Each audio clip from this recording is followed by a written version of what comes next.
let there be light. Or at least more light.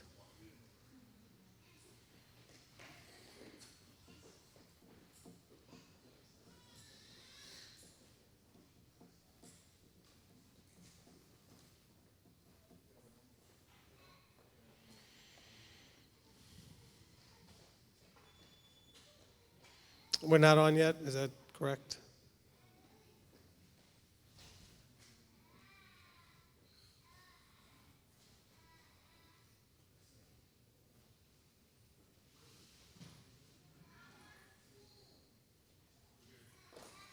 We're live? We're good?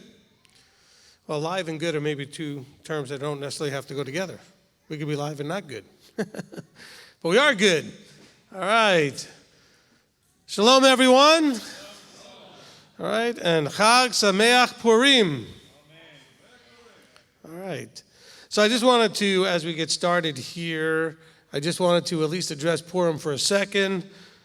So, because some people who are new are probably not understand what's this whole Purim thing or Purim thing or however they want to pronounce it. Okay, you have, this is the celebration that's mentioned at the end of the book of Esther. Okay, and I'm going to just read from verses, let's see, at the end of chapter 9, verse 26 and 27. So we're in the book of Esther here just for a second. Therefore they call the days Purim, after the name Pur, which is what this means to draw lots. Therefore, because all the words of this letter, what they had seen concerning this matter and what had come upon them, the Jews, the Yehudim, established and imposed it upon themselves and upon their seed and all who would join them, that without fail they should perform these 2 days every year according to their writing and at their appointed time. Okay? And actually, I'll even read into verse 20. And that these days should be remembered and performed throughout every generation, every clan, every province, and every city, and that these days of Purim should not fail among the Yehudim, and that the remembrance of them should not cease from their seed. Okay, so, we are, in Romans 11, we talk a lot about the idea of being grafted in. Or being grafted into what? The root. What's the root? Well, Israel. And what's the visible part of Israel? The Yehudim. Okay, so we have chosen to impose on ourselves to celebrate this celebration as those who have joined themselves to them.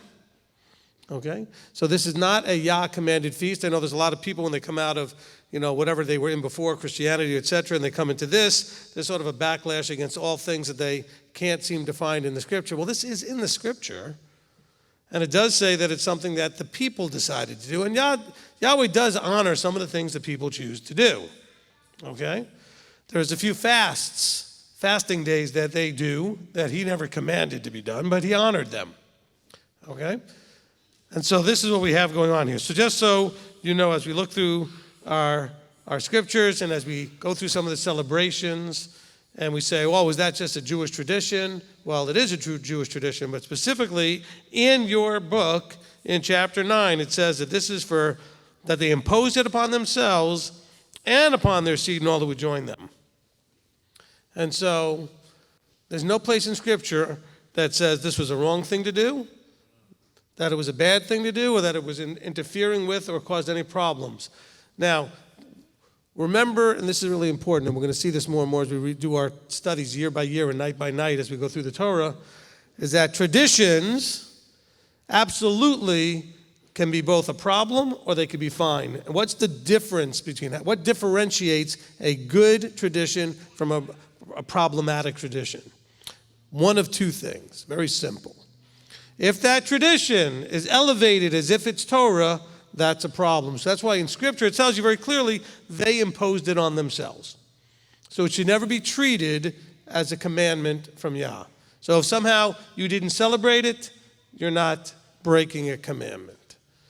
Also, the second point being, if the tradition in any way undermines or gets in the way with or interferes with the observance of a commandment, you can't allow your tradition to interfere with your Torah observance. And that was really the problem that Yeshua had when you see this in the Scriptures, in Mark chapter 7 and other places, is that he reprimands the leadership for allowing their traditions to interfere with commandment keeping. Okay? So here we have a command, a self-imposed observance that in no way interferes with, nor does it elevate itself as if Yah said it. It says very clearly, they establish it and impose it on themselves. Okay? I guess there would be a third thing I guess we could put in there. If the tradition is worshiping their Elohim, the Elohim, in a way that they had worshiped pagan Elohim. So there's no worship involved here. This is simply a national celebration of redemption. Okay? So there isn't any worship involved here. This is simply a celebration. Just like you have here in the USA, we have 4th of July. Okay? We have Memorial Day. We have Veterans Day. These are not worship days. They're just recognitions of events. Okay? In a secular way. Now, we do have Elohim's intervention clearly in this book, but it's still a national celebration of turning what was meant to be a day of destruction to the Jews, to the Yehudim, was turned into then a feast, a time to celebrate and have joy. Okay? So I just wanted to bring that out there because I know some people will be wondering, and by the way, you didn't miss all of this when we said we were going to do our dinner, and then all we did was read the book. So that's something that by tradition all of you could be doing on the days of Purim, is you could be reading the book of Esther and understanding the interventions that are there. Okay. Now, for those of you that are here on a regular Tuesday night schedule, we're going to get right back to the schedule. Tonight is Torah Study night. I didn't say Mordechai. Okay, never mind. Okay, so it's Torah Study night. So we're going to continue as we have been going through the book of Shemot, the book of Exodus, as we're getting closer and closer to the end of this journey through Exodus. And we're in chapter 30. So what we're going to do tonight is we're going to go through some prayer time. So we'll see if there's any prayer needs here within the local congregation or online. Manny is on the live stream desk over there. In the back, he'll write down and note your prayers. Kurt's probably in there too, helping out. Okay, so Kurt is the leader in the room, so please respect anything he types in there as far as asking people to be respectful in the room. And Manny's here to read those things over the microphone. Steve will come around with a mic. After we do prayer time, which is for sharing any praises or prayer needs, we will then have some quick announcements. Then we're going to read this week's Torah portion, and after that we're going to discuss the Torah portion. So you may want to, while we're going through this early part, before we get to the actual readings, make sure to get yourself maybe a pen and paper or something to write on, maybe make notes in your phone. I don't know how nowadays nobody uses pen and paper anymore. They just type in their phones or whatever. But I still like the old-fashioned way. I like to write things out. What you want to do, though, is be available so that if you're inspired during the reading to have a question about something or to make a comment about something, you can note it down so that when we get to the discussion portion, you can go ahead and then share at that point or ask your question. All right? So let's go ahead and begin with prayer time. Okay, Rabbi Tom?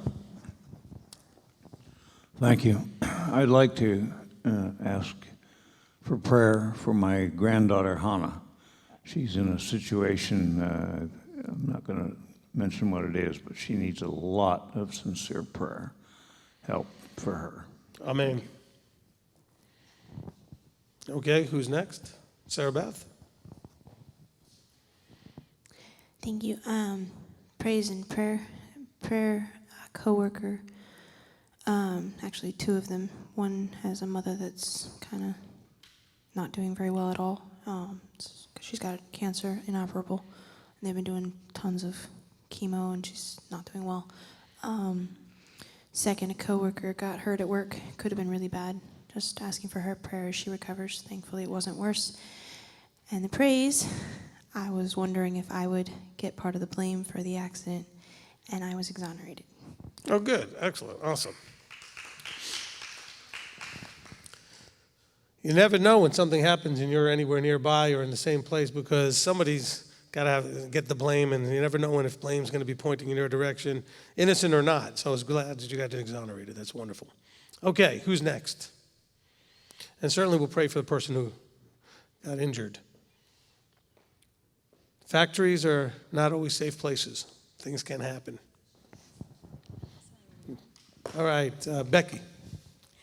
A prayer request. I would just like to ask everybody to please pray for me that I am able to sleep at night because I haven't been.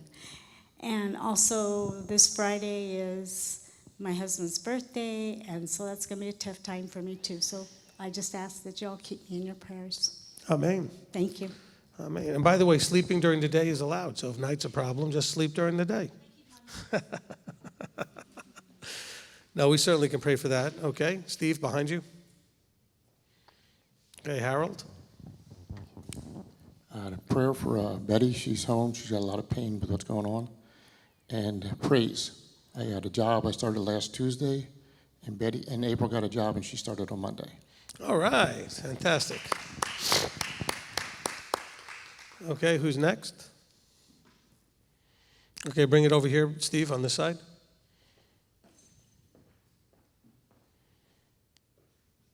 And what was your name again? I'm Daniel. Daniel. Okay, Daniel, go ahead. I just want to give a prayer for Michael. He's been my ride, and he's been a real help, and I know he's been sick for the last little while now, so just giving a praise to him. Okay, amen. We'll certainly pray for Michael. All right, live stream.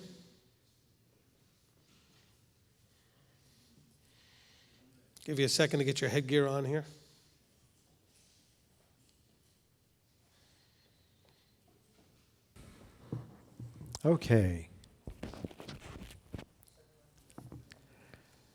Okay, Rebecca Roth, asking prayer for her doctor's appointment tomorrow.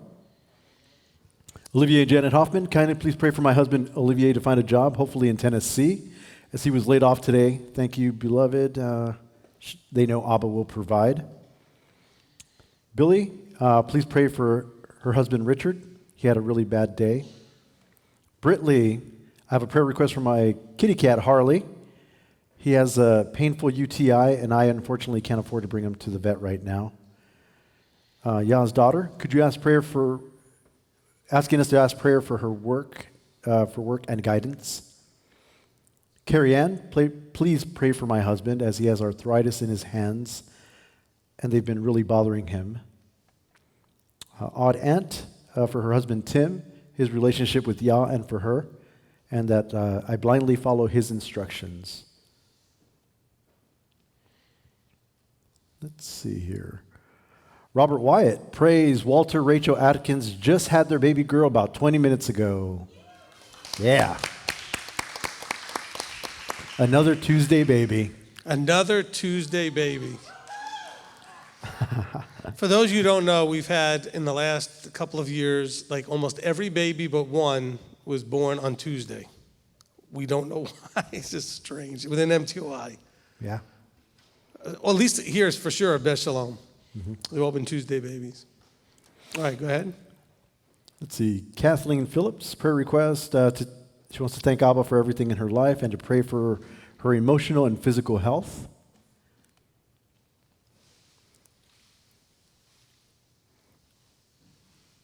All right, let's see. Robert has a praise that his mom is getting back home on the 23rd of this month after being in home care for 5 months. Please pray for good health and strength for her and him as well. Carol Lopez, please pray for my dad. He's starting up radiation again. Please also for herself as she has medical procedure tomorrow. Brad Jones, praise report, I am doing very well after his back surgery.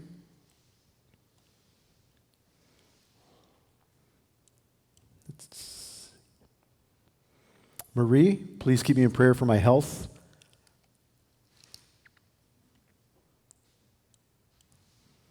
Pamela, prayers for my little surgery on Thursday morning. Ines, please pray for my son David. Chantel, prayers for us.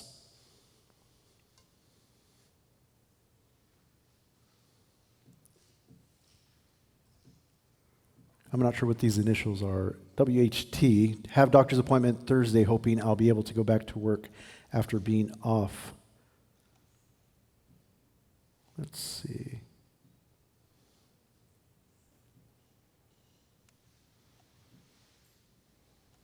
Sorry, this thing keeps moving faster than I can catch up to it. Thomas Buckley, prayers for a fellow firefighter. She was in a car accident with her kids. Everyone is banged up and cars totaled.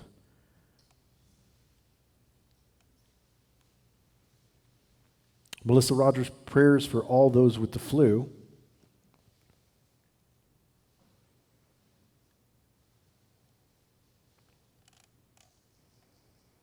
Tons of unspoken prayers and personal prayers and such. And I just like to throw out there just additional prayers for everyone that is kind of getting a little crazy with the whole coronavirus thing. You know, that maybe Abba would help them with their emunah, that they would understand and bring them to the place where he needs them to be.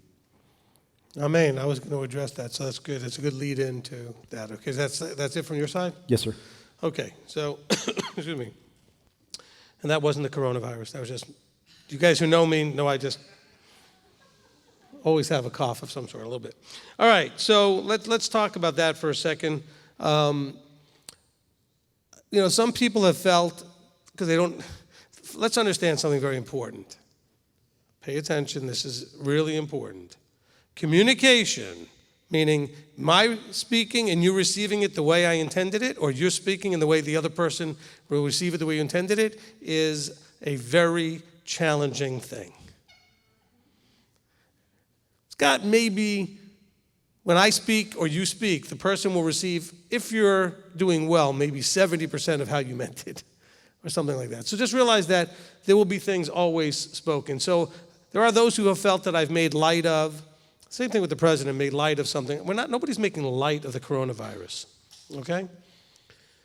What I'm trying to do with people is to understand is that we have these things around us all the time, okay? The flu, go look it up, go Google it. I think it's over 20 million, 19 million people so far this year in the U.S. have had the flu. That's their guess. With about 1% mortality, and almost like it is with this coronavirus, it's those who are in some sort of health compromised condition already, which would mean the elderly mostly, and those with conditions that are cardiovascular or respiratory in nature, and it ends up being the last straw, okay? The disease itself isn't killing anybody. People aren't dying because they caught the virus. It's a combination of things that tends to be the problem. Now, the reason that Manny said what he did, and I'm going to say what I'm saying, is because if we're not going to do this, whatever this is that the country's starting to, the world is flipping out about this thing over the flu, why are we doing it for this?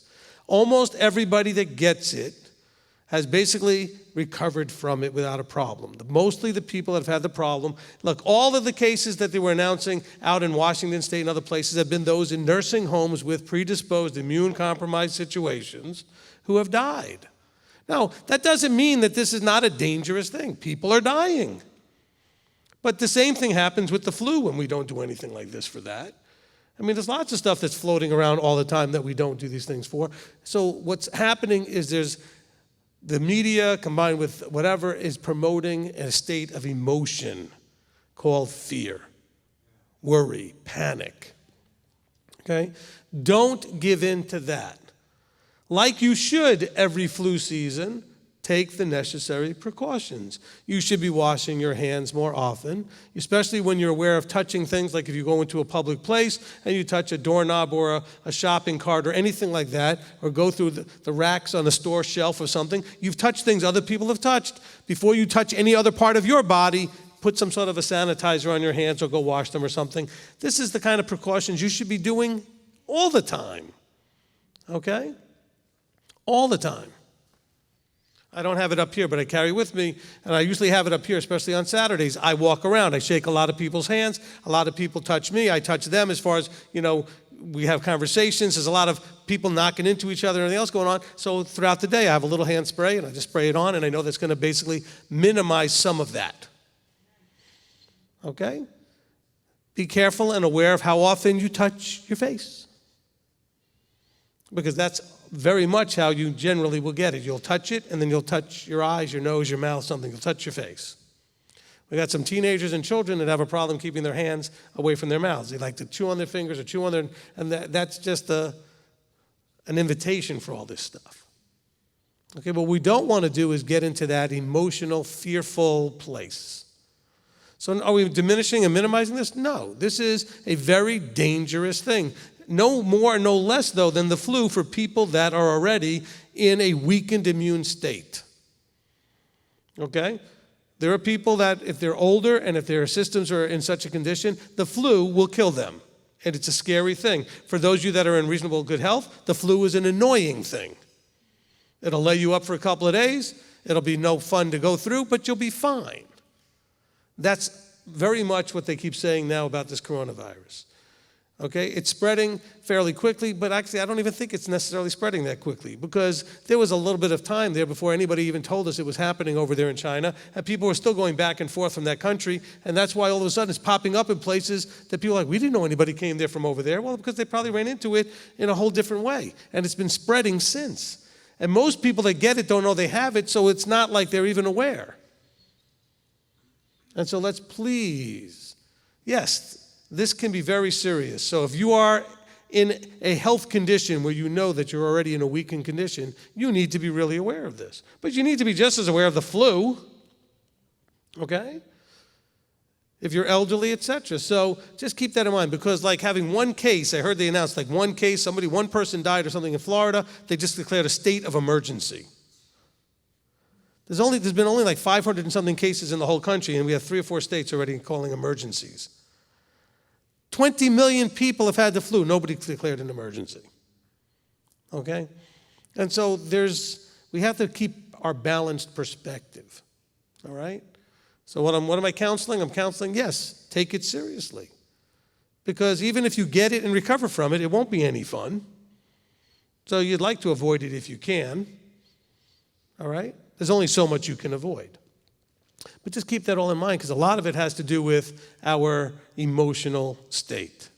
And by the way, that negative emotional state called fear, panic, worry, that's not good for your immune system. So it's only going to make you weaker anyway. So just kind of keep that in mind. It's very important. Now, we are discussing here a response protocol for, at some point, if enough people have it here in Tennessee, and they start giving us warnings about it, we may have to close down the building or close down services, because they may really be requiring the people do that. So just please, stay in touch. We'll have announcements hopefully on our phones. The phones will forward one way or the other to one of the staff to answer if you do call, even if we're not here. If we have to shut down for services on a given Saturday, as they're already shutting down almost all big public events everywhere and everything else, which, by the way, will also help minimize the flu and everything else. Okay. If we have to shut down services, we will still see what we can do to bring a skeleton crew in here to film and to broadcast so that we can still have services. Okay? And I will be trying to speak to a bunch of empty chairs, but that's okay. All right, but we will try to at least keep this thing going, because, the body needs to have those things available. So just keep that in mind. The other thing is that these type of things do generally, look, if you're already listening to the news, you should know that China is already having quite a bit of improvement. So other places in the Far East that have had the first public notice of these things, it tends to have in history, these things tend to run 3 to 6 months, and then they really start to get a whole lot less. Generally, we don't know. I'm just saying that that's the general pattern. So it would be reasonable to see this thing come here, become a bigger and bigger deal for a couple of 2 months or so, and then start to diminish. All right, so we're going to see more before we see less, because people are getting more aware of it. And really, quite frankly, who knows until you test somebody? They may think they have the flu, and really they have the coronavirus. They don't know. And by the way, do you know how many different varieties of flu there are? Okay, there's a few hundred, and the coronavirus is one of them, basically. Okay, so and also the vaccines that are out there, just so you know, they make that one a year in advance for the one flu they think is the one we're going to get this year. And usually it's not, which means that it will do nothing. Okay, because, and I love this, I was watching ABC, NBC, whatever, years ago, before the bigger deal was to watch cable. I'm watching local news, and the newscaster said, although we know that this vaccine is for the wrong flu, go get it anyway, because you may get some peripheral benefit. There is no peripheral benefit. It's a lock and a key. It's the right key for the lock, or it's not. It doesn't give you any side benefit if it's the wrong one. If you got a wrong key, does it work in the lock? No. Okay? You need the right key. So, just realize that when they're all pushing for people to go get the vaccine, unless that vaccine is for this specific flu, it's not going to, and besides, it's a preventative after the fact. Okay, in advance. Once you already have it, it's not going to do anything for the fact that you have it. Okay, you want to get it before you get it. So a lot of this is, you have to start thinking and not just listening and feeding into the frenzy that's out there in the media and everything else, okay? So again, this is serious, but so is every other thing that's out there that's a disease. They all have the potential to cause a lot of uncomfortability, make people sick, cause them to lose days at work or school or whatever, and those that are in the compromised positions can die. That's no joke, that's real. And so if you are in any of those categories where you could be at higher risk, you need to have higher caution. And don't be a hero and don't think it won't be you. Go ahead and self-quarantine to a certain degree and keep yourself away from people so that you don't put yourself at higher likelihood of getting it, that you can minimize the chances, okay? There's no guarantee you won't, but at least you can minimize it to some degree. All right, hopefully that makes sense, all right? In the meantime, let's pray for everybody to get through this, that it be the minimum amount of people be affected as possible. And just realize that this is just one of many things that the hype can be about. In the body, we get hyped about all kinds of things that the regular media doesn't talk about. Blood moons and the next asteroid to knock us down. Or did you know that in the constellation, whatever, the star went this way, which means that the woman's going to give birth and it's the end times. And all of that stuff keeps happening, and then we kind of get past it and nothing happened. Okay? So in the body, we have much more things being hyped all the time. And we have to be careful that we don't get drawn in or sucked into that hype. It's all about maintaining emunah and shalom. And we talked about this last week. We're going to talk about this a lot because I believe, whether this is end times or just difficult times, as we head into more and more difficult times, the big weapon of the enemy is to steal your shalom and your emunah. Okay? Your faith, trust. For those who don't know what emunah is the Hebrew for faith or belief, or combined with trust. Okay? That constant belief deep down that you know that everything that happens, He's in charge, He's got it under control. No matter what it looks like, He's allowed it or He caused it. Okay? By allowing it, that doesn't mean He wanted it to be. He just allowed it because in some way it'll serve a purpose eventually. Okay? He allowed Haman to exist. We did the book of Esther today for Purim. He allowed that because Saul didn't kill everybody he should have. Now, he could have sent them out to finish the job, but he allowed the Agagites to escape, that just enough that we're allowed to live so that we could have the book of Esther and the story so we could learn from these things. Okay? And so there are things that go on through the generations that we can't always see because it takes the ability to zoom out and maybe look over 1,000 years or 2,000. We have to have it. Look, Yeshua is gone now for almost over 2,000 years. You got to really zoom out to see the picture and pattern for all of this. And that's why every generation thinks it's them. He's going to come now because after all, he's been gone so long and look at how bad everything is. Well, every generation thinks it's them. We do too. I should say more accurately, every generation hopes it's them. And we do too. But then they try to find reasons to justify and say, without a doubt, it's definitely us. Well, they've all thought so too, and they were all wrong. So we think so too, who knows? I always tell everybody, live your life, okay, in terms of like your day-to-day walk, like He's coming tomorrow. He's not coming tomorrow. There's things that have to happen first. But live your life. Because you don't know if you have another tomorrow. But plan your life like He's not even coming in your lifetime. In other words, be prepared that it may go longer than you thought.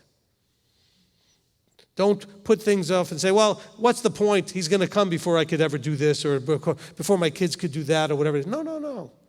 You don't know. Maybe the next generation. It may not be you. I know that's discouraging on some levels, but it is what it is. We have scripture that says we know that the time is nearer than it was when we first believed. Well, that was them talking 2,000 years ago. And they knew that it was nearer. Well, it's much nearer now than when they believed. But we still don't know how long. Oh, but you don't understand, Rabbi. There's this guy did the math, and then according to the way what the Jew believes and the this and the that. Oh, goodness gracious. All those dates have passed. They all have passed. Okay, I remember we celebrated the first day post-apocalypse a few years ago after the blood moons. I think we're in year 3 now, post-apocalypse. Are you enjoying it? It never happened. Okay, but boy, did they hype that up, and people sold videos, and they sold books, and and if you were in this congregation, I told all of you, it wouldn't happen. Okay? All right, so let's just understand. It's one thing to name dates, it's nothing to tell you it's not going to happen. Because the people naming dates, they're forgetting that so many things have to happen before their dates happen. And those things haven't happened. And so I have no idea when it's going to happen, but I absolutely knew it wasn't going to happen, the date they gave. But they got caught up in the emotions. See how the emotions can work and the hype? Don't do that.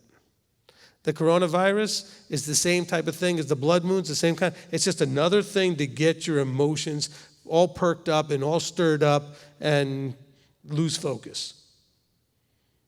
Don't lose focus. But you are focused. You're focused on the wrong stuff. That's a problem. Okay, so we will try to put a protocol out there as far as knowing about what services are going. Right now, we're not changing anything. We're open. Services is on. Everything's on. We're not changing anything for the moment. However, we are paying attention, okay, to what's going on. Okay. Also, for those of you that haven't heard the announcement, because of this coronavirus, we were put in a position to cancel our trip to Washington State, okay, which is, basically almost on lockdown. I mean, they're having a lot of stuff going on in there, and so I wasn't able to work. So we ended up getting a credit for that trip, and we will do it after this all comes down, okay? So, yes?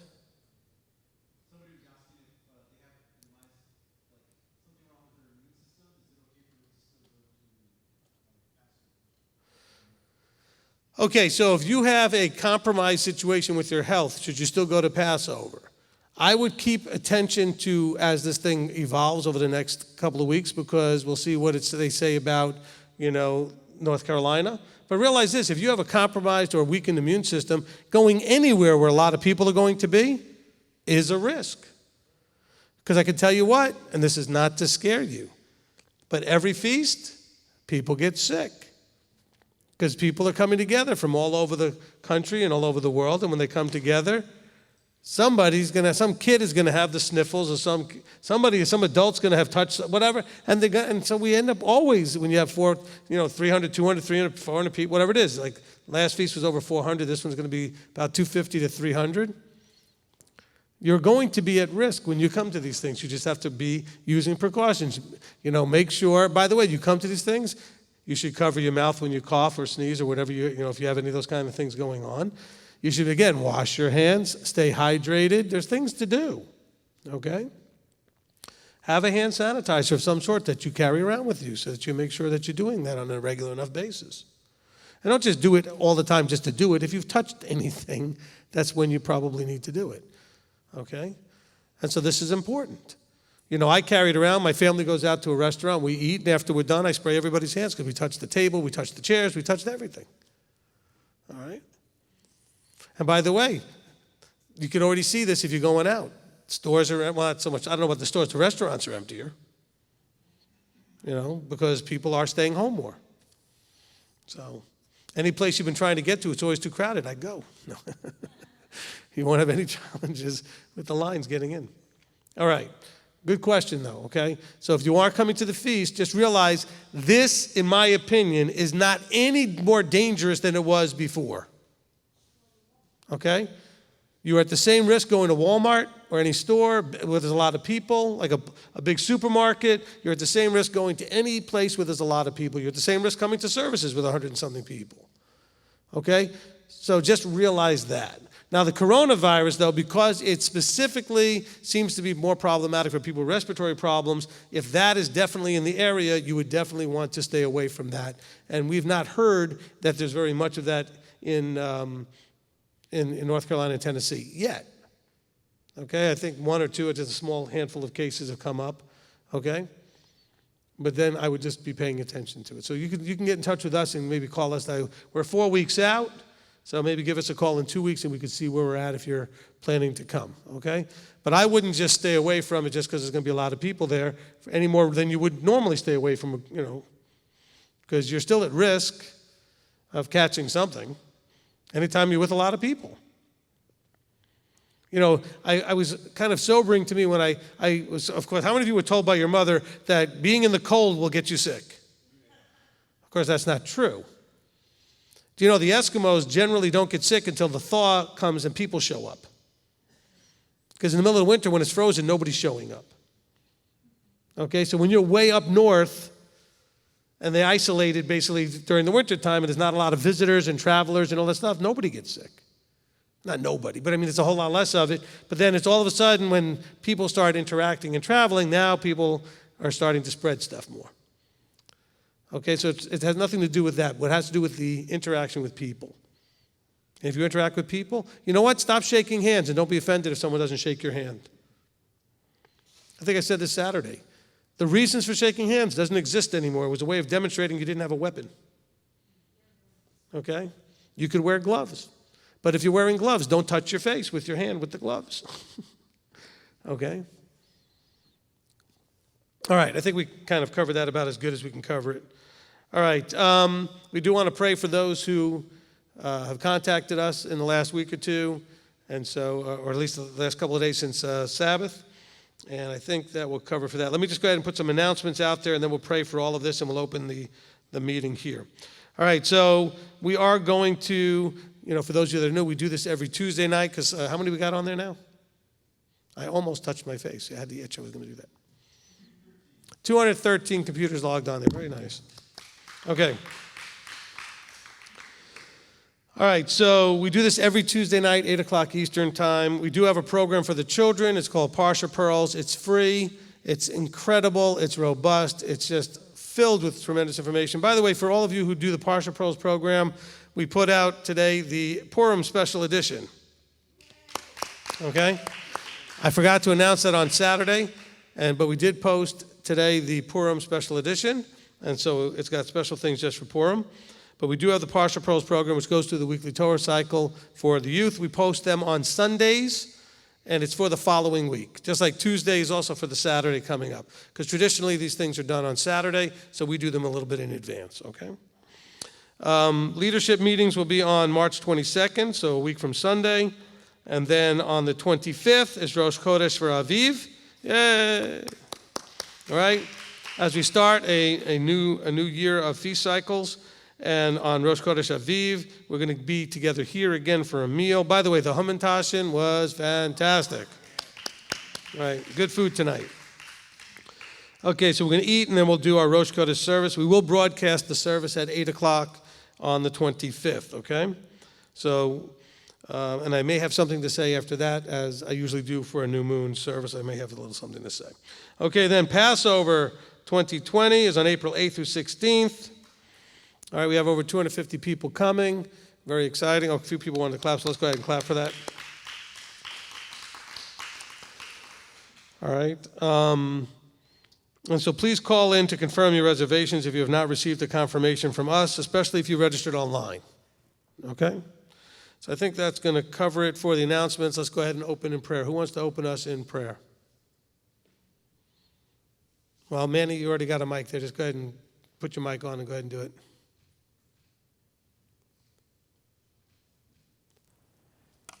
Test 1, 2. Okay. Abba, Father, we come before you knowing that you are in charge of everything. Abba, you hold every one of us in your hands. Anything that happens, you either cause or allow. Abba, we ask that you allow us tonight to read your Torah, to understand and to really dig deep, Father, and to teach us what we need to learn from tonight. Let us just speak to us through Rabbi, speak to us through the Torah, and help us to learn your word, your heart, and help us to just really take it into our hearts as well. Abba, we ask that you be here and that you just help us with all of our cares, Father, that everything may just melt away and that we may focus on the things that matter, that we may focus on you. In Yeshua's name I pray. Amen. Amen. Amen. Also, I didn't announce, but I should announce the schedule for the upcoming Passover. I should have that posted here hopefully this week. The challenge is that at the same time we're trying to relaunch the website. And so between the two things, I'm going to see what I can do to get, I finished it, so I just have to get the PDF to the website guys and have them post it, so at least we'll be on there so you guys can start seeing the upcoming schedule, okay? Now, when you look at the schedule, I just want to say, I know there's two schools of thought. One is you want to come and you want to be able to have as much as you can get out of a feast. Another time, people want to just show up and they want to just hang out and fellowship as much as they can. I figure you can fellowship after dinner in the evenings. I figure you can fellowship at the meals, and I provide you with other things you can do. You don't have to do everything. You don't have to do anything. But I give you things you could do every day.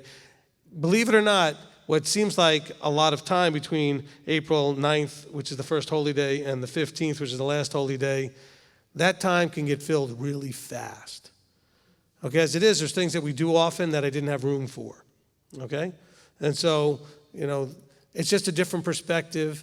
I figure if I can get the body together and that many people in one place, I should give them as much to feed on and chew on and benefit from as I can. That doesn't mean that you have to participate in everything.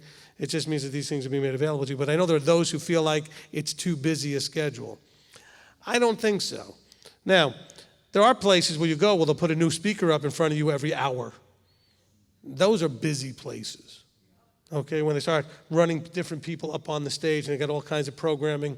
Okay, ours is a little simpler. It's just me. So you'll get me straight for like 3 hours as opposed to 3 different people and that kind of stuff.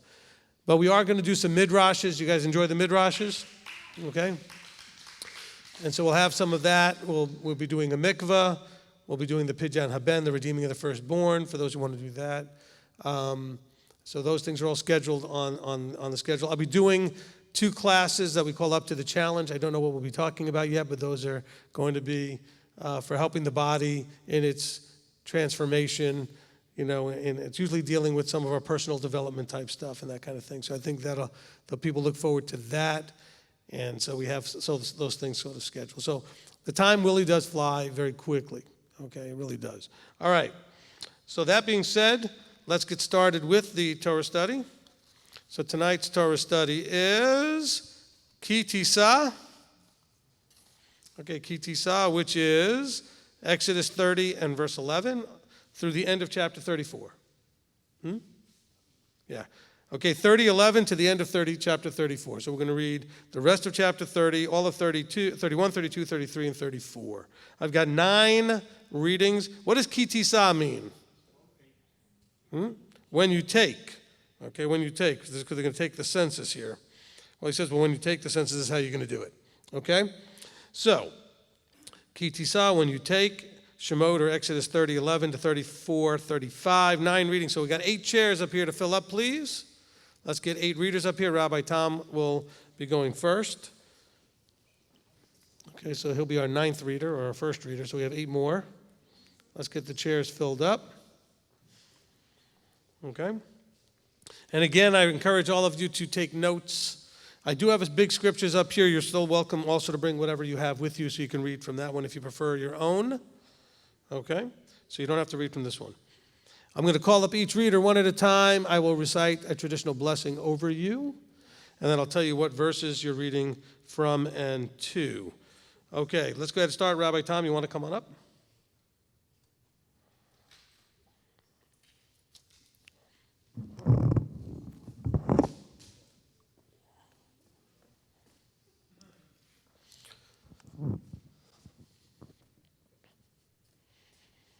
He who blessed our fathers, Abraham, Isaac, and Jacob, may he bless Rabbi Tom, who's come up to honor Yahweh and the Torah. May the set-apart one bless him and his family and send blessing and prosperity on all the works of his hands. Amen.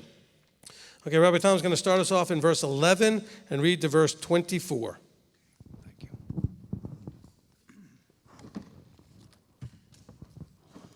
you. And Yahweh spoke to Moshe, saying, When you take the census of the children of Israel to register them, then each one shall give an atonement for his life to Yahweh when you register them, so that there is no plague among them when you register them. Everyone among those who are registered is to give this: half a shekel, according to the shekel of the set-apart place, 20 gerahs being a shekel. The half shekel is the contribution to Yahweh. Everyone passing over to be registered from 20 years old and above gives a contribution to Yahweh. The rich does not give more, and the poor does not give less than half a shekel. When you give a contribution to Yahweh to make atonement for yourselves, and you shall take the silver for the atonement from the children of Israel, and give it for the service of the tent of appointment. And it shall be to the children of Israel for a remembrance before Yahweh, to make atonement for yourselves. And Yahweh spoke to Moshe, saying, And you shall make a basin of bronze, with its stand also of bronze, for washing. And you shall put it between the tent of appointment and the slaughter place, and shall put water in it. And Aharon and his sons shall wash from it their hands and their feet, when they go into the tent of appointment, or when they come near the slaughter place to attend, to burn an offering made by fire to Yahweh, they wash with water, lest they die. And they shall wash their hands and their feet, lest they die.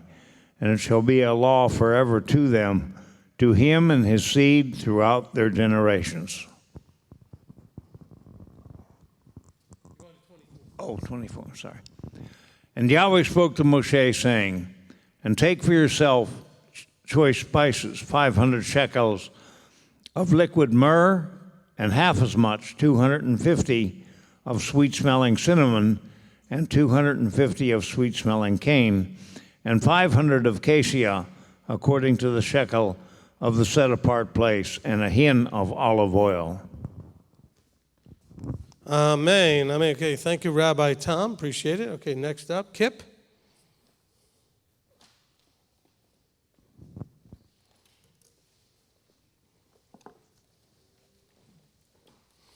He who blessed our fathers, Abraham, Isaac, and Jacob, may he bless Kip, who's come up to honor Yahweh in the Torah. May the set-apart one bless him and his family and send blessing and prosperity on all the works of his hands. Amen. Okay, you're going to take us now from verse 25 to the end of the chapter. Okay.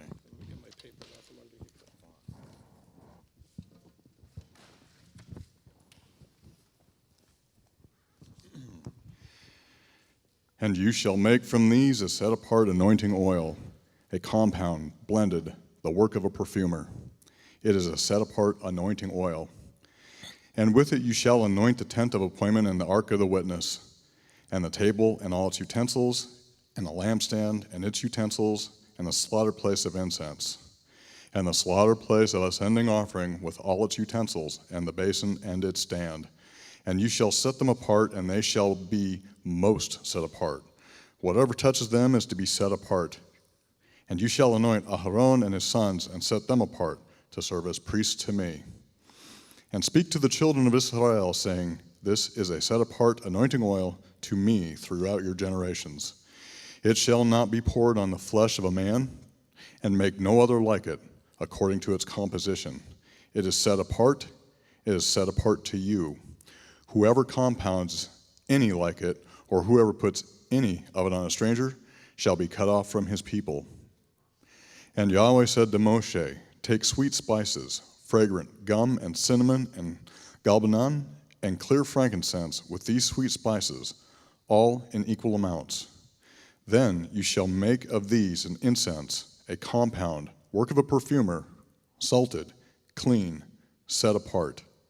And you shall beat some of it very fine, and put some of it before the witness in the tent of appointment, where I meet with you. It is most set apart to you. And the incense which you make, do not make any for yourselves according to its composition. It is set apart to you for Yahweh.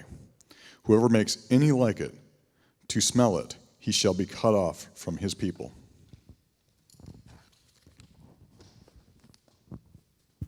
Amen. Okay, thank you, Kip.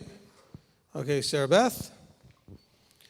He who blessed our fathers, Abraham, Isaac, and Jacob, may he bless Sarah Beth, who's come up to honor Yahweh in the Torah. May the set-apart one bless her and her family and send blessing and prosperity in all the works of her hands. Amen. Okay, Sarah Beth, you're going to take us now and read chapter 31, the whole chapter.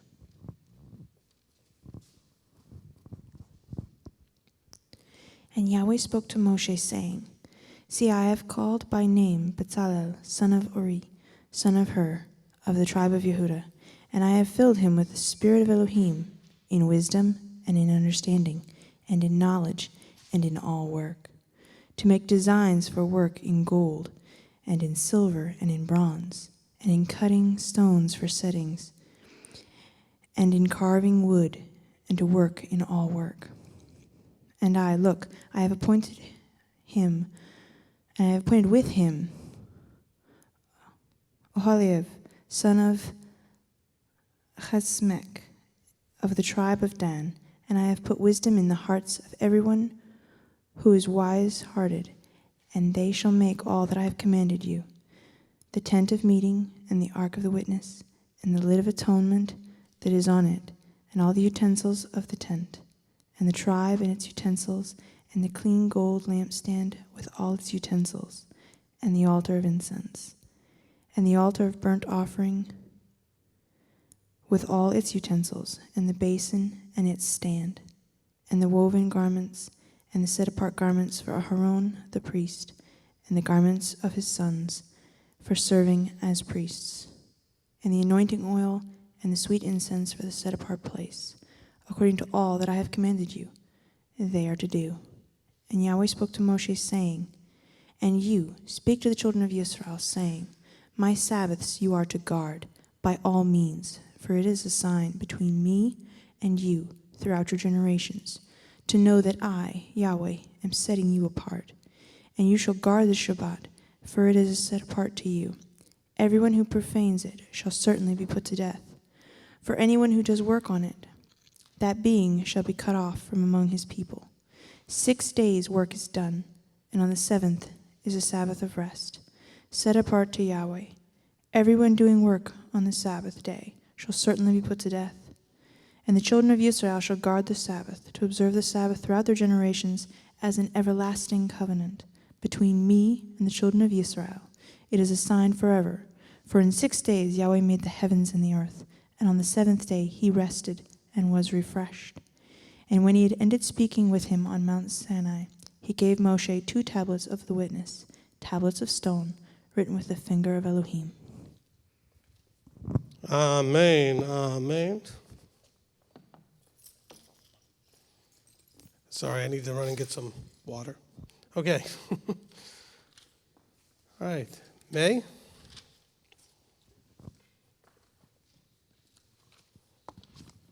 Just got to know what verses you're going to be reading here. 32. Yep. Okay. He who blessed our fathers, Abraham, Isaac, and Jacob, may he bless May, who's come up to honor Yahweh in the Torah. May the set-apart one bless her and her family and send blessing and prosperity on all the works of her hands. Amen. Okay, you're going to take us now to chapter 32 and read the first 18 verses. There you go. And when the people saw that Moshe was so long in coming down from the mountain, the people gathered together to Aharon and said to him, Arise, make us mighty ones who go before us. For this Moshe, the man who brought us up out of the land of Mitzrayim, we do not know what has become of him. And Aharon said to them, Take off the golden earrings which are in your ears of your wives, your sons, and your daughters, and bring them to me. And all the people took off the golden earrings which were in their ears and brought them to Aharon. And he took this from their hand, and he formed it with an engraving tool and made a molded calf. And they said, This is your mighty one, O Yisrael, that brought you out of the land of Mitzrayim. And Aharon saw and built a slaughter place before it.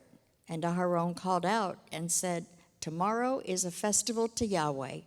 And they rose early on the next day and offered ascending offerings and brought peace offerings. And the people sat down to eat and drink and rose up to play. And Yahweh said to Moshe, Go, get down, for your people whom you brought out of the land of Mitzrayim have corrupted themselves. They have turned aside quickly out of the way which I commanded them. They have made themselves a molded calf and have bowed themselves to it and slaughtered to it and said, This is your mighty one, O Yisrael, who brought you out of the land of Mitzrayim. And Yahweh said to Moshe, I have seen this people, and see, it is a stiff-necked people. And now let me alone, and my wrath might burn against them, and I consume them, and I make of you a great nation. But Moshe pleaded with Yahweh his Elohim and said, Yahweh, why does your wrath burn against your people, whom you have brought out of the land of Mitzrayim with great power and with a strong hand? Why should the Mizrahites speak and say, For evil he brought them out to kill them in the mountains and to consume them from the face of the earth? Turn from the heel of your wrath and relent from this evil to your people. Remember Abraham, Yitzhak, and Yisrael, your servants, to whom you swore by yourself and said to them, I increase your seed like the stars of the heavens, and all this land that I have spoken of I give to your seed, and they shall inherit it forever.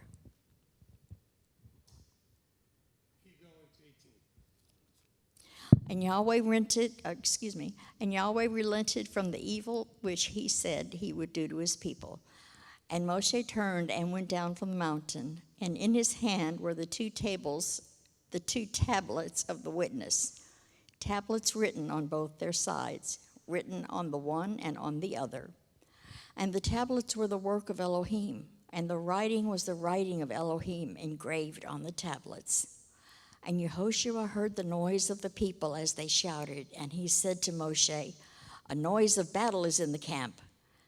But he said, It is not the sound of those who shout of might, nor is it the sound of those who cry out in weakness, but the sound of singing that I hear. Amen. Amen. Okay, next up, Peyton. He who blessed our fathers, Abraham, Isaac, and Jacob, may he bless Peyton, who's come up down to Yahweh in the Torah. May the set-apart one bless him and his family and send blessing and prosperity in all the works of his hands. Amen. Okay, Peyton, take us now from verse 19 to the end of chapter 32. But he said, And it came to be, as soon as he came near the camp, that he saw the calf and the dancing, and Moshe's displeasure burned, and he threw the tablets out of his hands and broke them at the foot of the mountain. And he took the calf which they had made and burned it in the fire, and ground it into powder, and scattered it on the face of the water, and made the children of Israel drink it. And Moshe said to Aaron, What did this people do to you that you have brought so great a sin upon them? And Aaron said, Do not let the displeasure of my master burn. You know the people that it is in evil. And they said to me, Make us mighty ones, who goes before us. For this Moshe, the man who brought us out of the land of Mitzrayim, we do not know what has become of him. And I said to them, Whoever has gold, let them take it off. And they give it to me. And I threw it into the fire, and this calf came out. And Moshe saw that the people were let loose, for Aaron had let them loose to their shame among their enemies. And Moshe stood in the entrance of the camp and said, Who is for Yahweh? Come to me. And all the sons of Levi gathered themselves to him. And he said to them, Thus said Yahweh, Elohim of Israel, each one put his sword on his side, pass over to and fro from gate to gate in the camp, and each one kill his brother, and each one his friend, and each one his relative. And the sons of Levi did according to the word of Moshe. And about 3,000 men of the people fell that day. And Moshe said, You are ordained for Yahweh today, since each one has been against his son and his brother, so as to bring upon you a blessing today.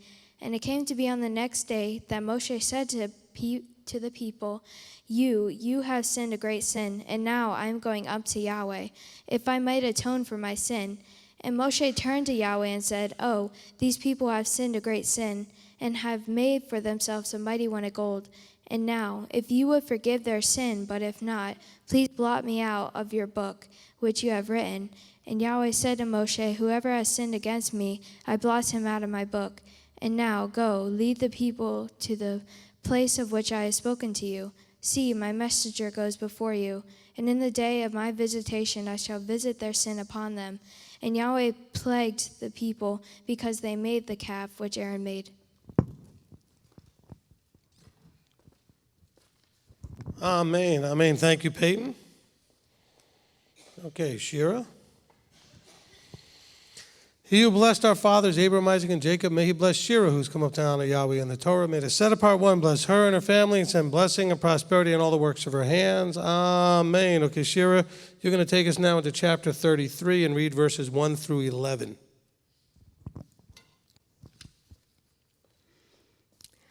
And Yahweh said to Moshe, "Come, go up from here, you and the people whom you have brought out of the land of Mitzrayim, to the land of which I swore to Abraham, to Yitzchak, and to Yaakov, saying, to your seed I give it. And I shall send my messenger before you, and I shall drive out the Canaanite, and the Amorite, and the Hittite, and the Perizzite, and the Hivite, and the Jebusite, to a land flowing with milk and honey. For I do not go up in your midst, because you are a stiff-necked people, lest I consume you on the way." And when the people heard this evil word, they mourned, and no one put on his ornaments. And Yahweh said to Moshe, "Say to the children of Israel, you are a stiff-necked people.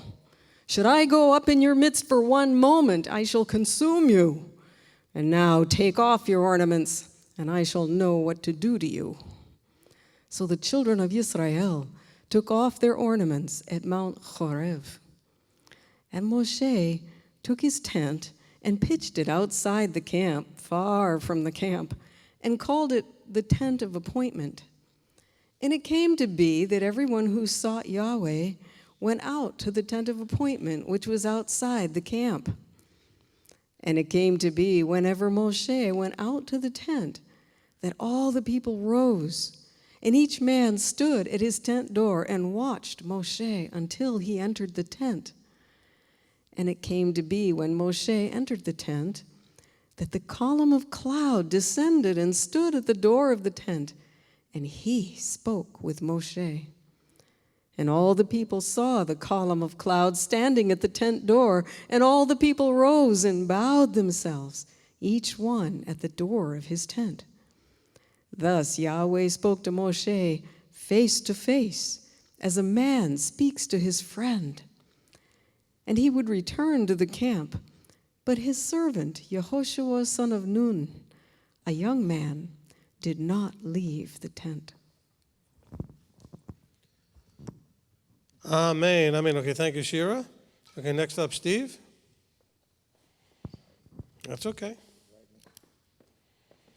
All right. He who blessed our fathers, Abraham, Isaac, and Jacob, may he bless Steve, who's come up to honor Yahweh in the Torah. May the set-apart one bless him and his family, send blessing and prosperity in all the works of his hands. Amen. Okay, Steve, you're going to now take us from verse 12 to the end of chapter 33. And Moshe said to Yahweh, "See, you are saying to me, bring up these people, but you have not made known to me whom you would send me.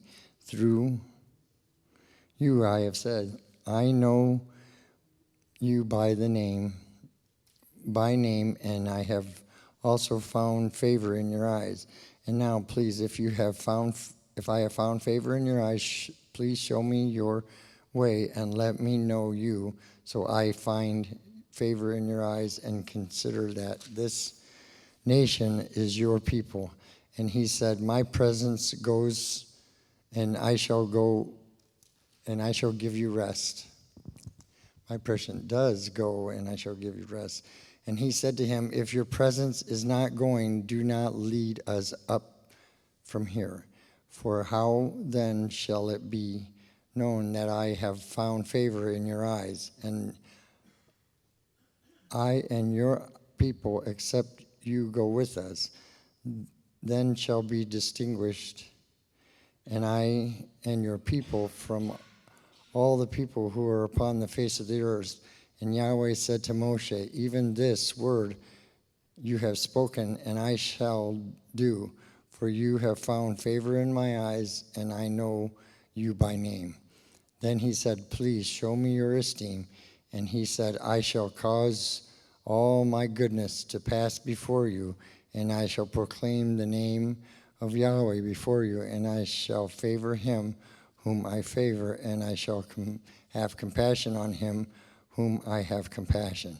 But he said, you are unable to see my face, for no man does see me and live. And Yahweh said, there is a place with me,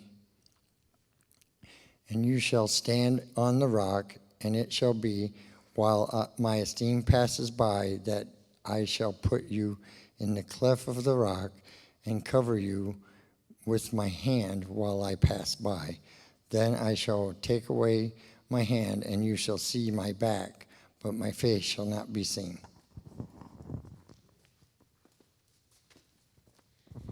Amen, amen. Okay, Brianna.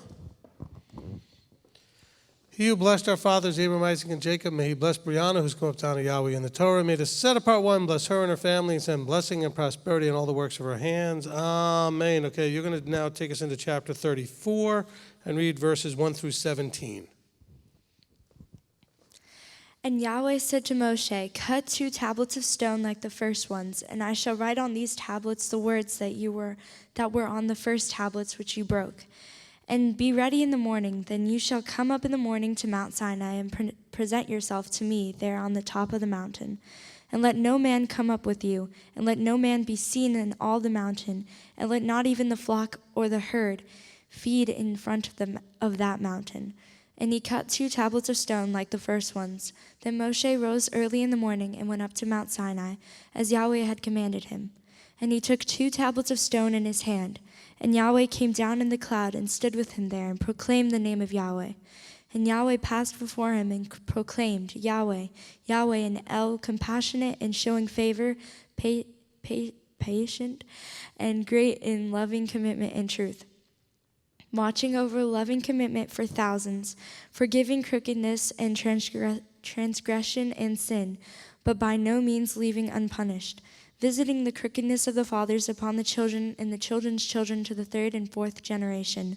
And Moshe hurried and bowed himself toward the earth and did obeisance, and said, if now I found favor in your eyes, O Yahweh, I pray let Yahweh go on in our midst, even though we are a stiff-necked people, and forgive our crookedness and our sin, and take us as your inheritance. And he said, see, I am making a covenant before all your people. I am going to do wonders such as have not been done in all the earth, nor in any nation. And all the people among whom you are shall see the work of Yahweh, for what I am doing with you is awesome. Guard what I command you today. See, I am driving out before you the Amorite and the Canaanite and the Hittite and the Perizzite and the Hivite and the Jebusite. Guard yourself, lest you make a covenant with the inhabitants of the land where you are going, lest it be a snare in your midst. But break down their slaughter places and smash their pillars and cut down their asherim. For you do not bow yourselves to another mighty one. For Yahweh, whose name is jealous, is a jealous El, lest you make a covenant with the inhabitants of their land, and they whore after their mighty ones, and slaughter to their mighty ones. And one of them invites you, and you eat of his slaughterings, and you take of his daughters for your sons, and his daughters whore after their mighty ones, and make your sons whore after their mighty ones. Do not make a molded mighty one for yourselves.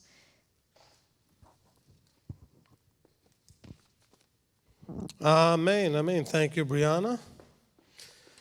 All right, Aislinn. He who blessed our fathers, Abraham, Isaac, and Jacob, may he bless Aislinn as come to honor Yahweh in the Torah. May the set apart one bless her and her family and send blessing and prosperity on all the works of her hands. Amen. Okay, you're our final reader, and you're going to take us now from verse 18 to the end of chapter 34.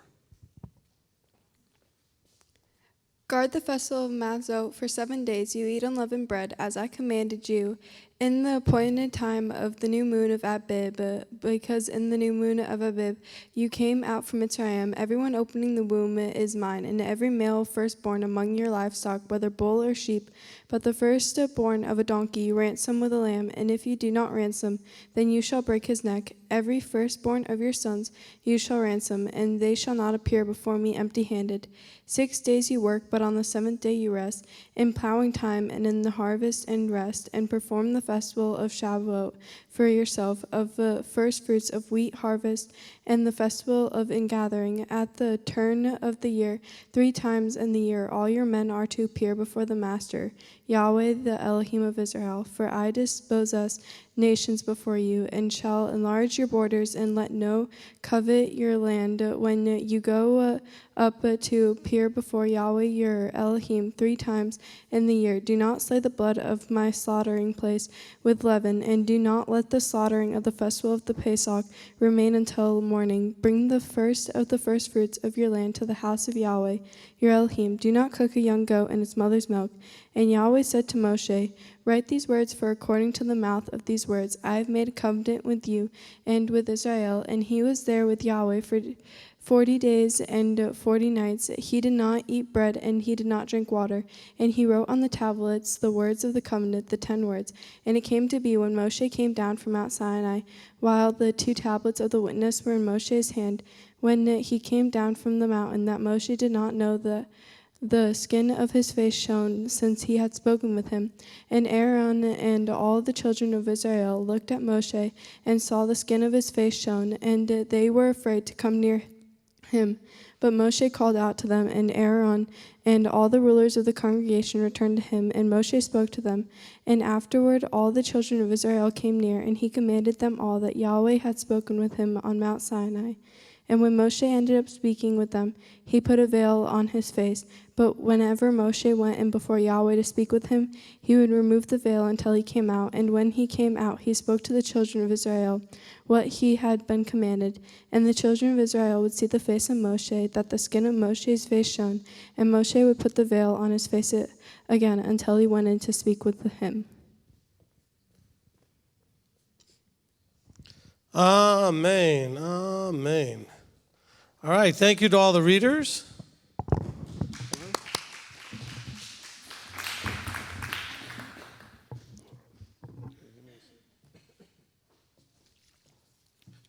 I don't know, my throat got parched. It must be all the heat from making that golden calf. All right. Let me get my notes here. All right, the traditional blessing after the Torah reading. Baruch atah Yahweh Eloheinu melech haolam asher natan lanu Torat emet v'choyei alam nata b'tochenu Baruch atah Yahweh noten haTorah. Amen. Blessed are you, Yahweh Elohim, King of the universe, who has given us a Torah of truth and has planted eternal life in our midst. Blessed are you, Yahweh, giver of the Torah. Amen. Amen. Okay. So, now we can get into the discussion portion of the evening. If you're online, let's try to keep the discussion, if we can, to just this Torah portion. I may say something that may stimulate you to want to ask other questions about other things, and that's because I assume to some degree that everybody who's listening has an idea of what I teach about different things, so I may have to recommend a teaching for you to go back and listen to, so that there's clarification there. Okay, please also respect Manny and Kurt in the room, monitoring the chat, keeping everything with shalom. All right, so as we go around, you can raise your hand. Steve will bring around the mic. Manny's going to mark down some of the questions. Let's try to continue our focus, as always, on trying to see ourselves in the Torah portion. We will try to address things chronologically, beginning in Exodus chapter 30. If there's anything we need to cover there, working our way through chapter 34, okay? And Craig's got his hand up to start us off.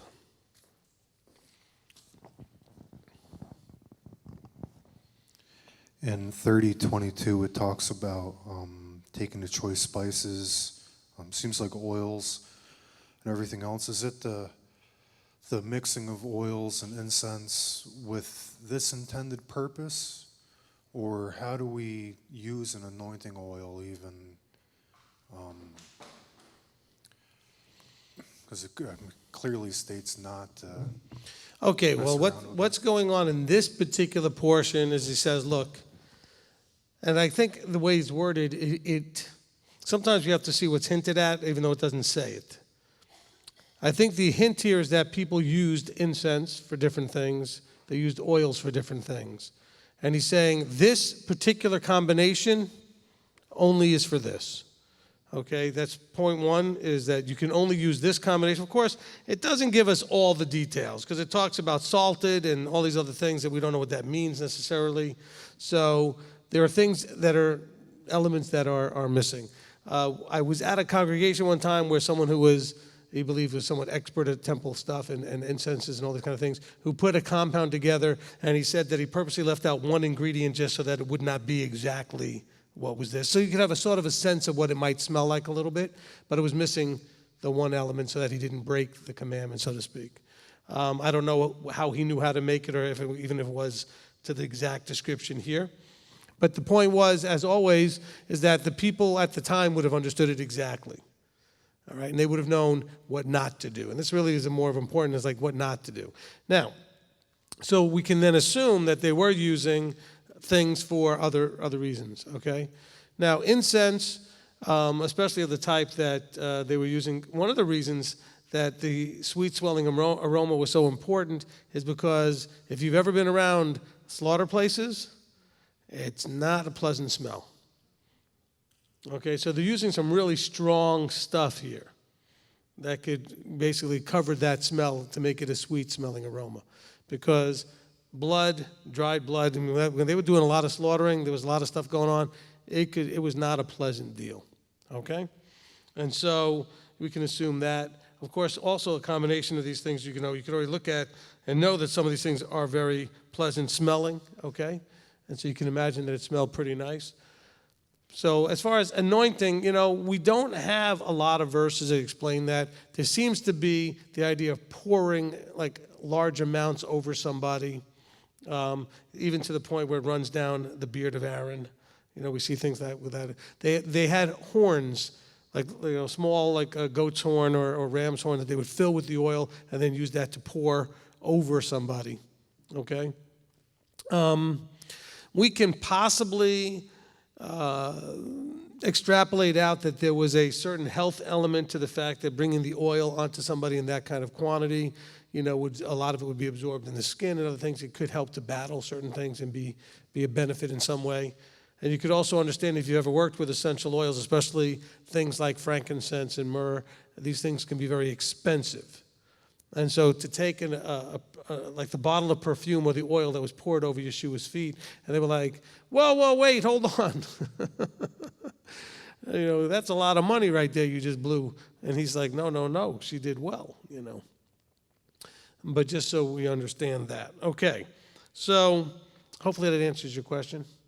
Okay, next question, anybody? Steve? I gotta check, I can't see. Okay, for 30, 12, and 13, for me it says, here we are instructed to register. So to me that means we need to show up and do something. So I have a question is, what in your life causes you not to show up and be counted on by Abba? Oh, very nice. Took something that was maybe a little bit more remez, a little hinted at stuff there. Very nice. Okay. Sarah Beth's got her hand up. 31 before we go to 32. I've got a few things there. Did you have another one, Steve? 30:29. We are given instructions on what we're supposed to do in order to touch set apart. So it's another question would be, what is it we do in our daily lives to show we're set apart to Yahweh? Amen. Yahweh. All right. The next one is 32. Okay, so anybody for 30 or 31? I'm going to 30, 31. Do we got 30?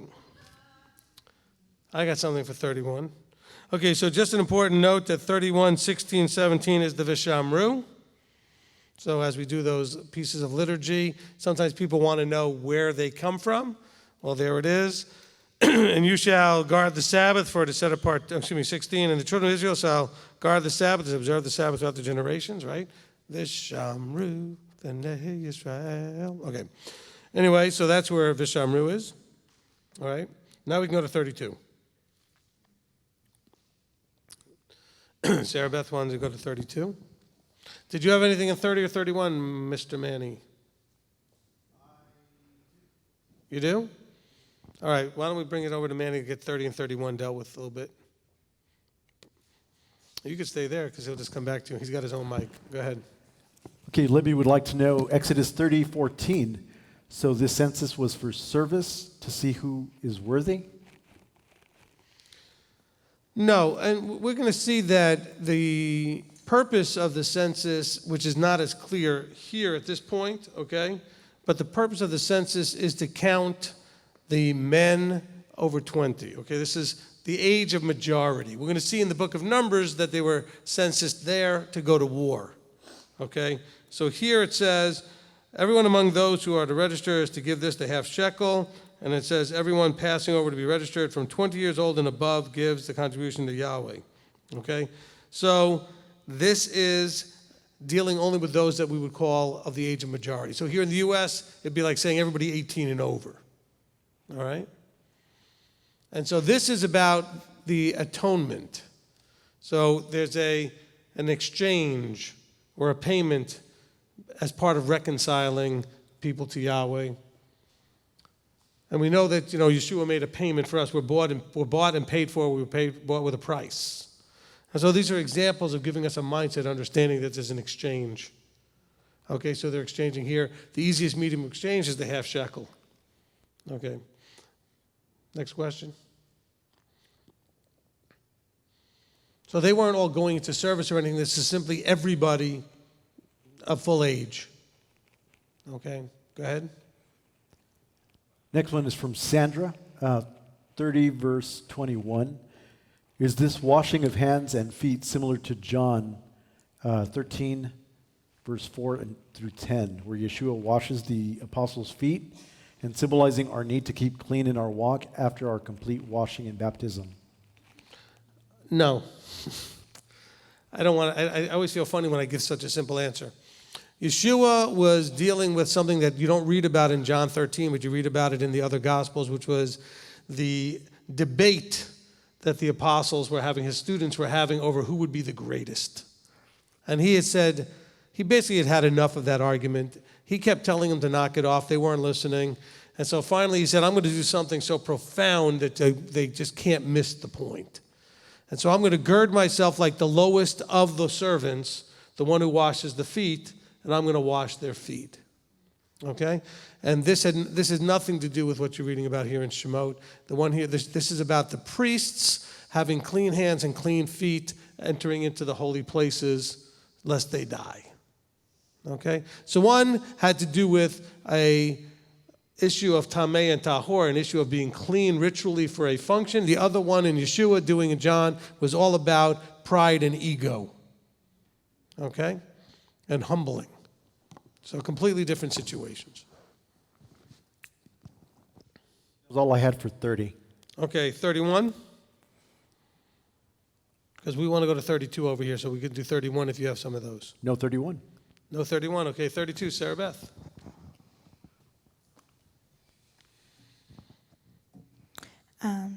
I got something cool in 32, but go ahead.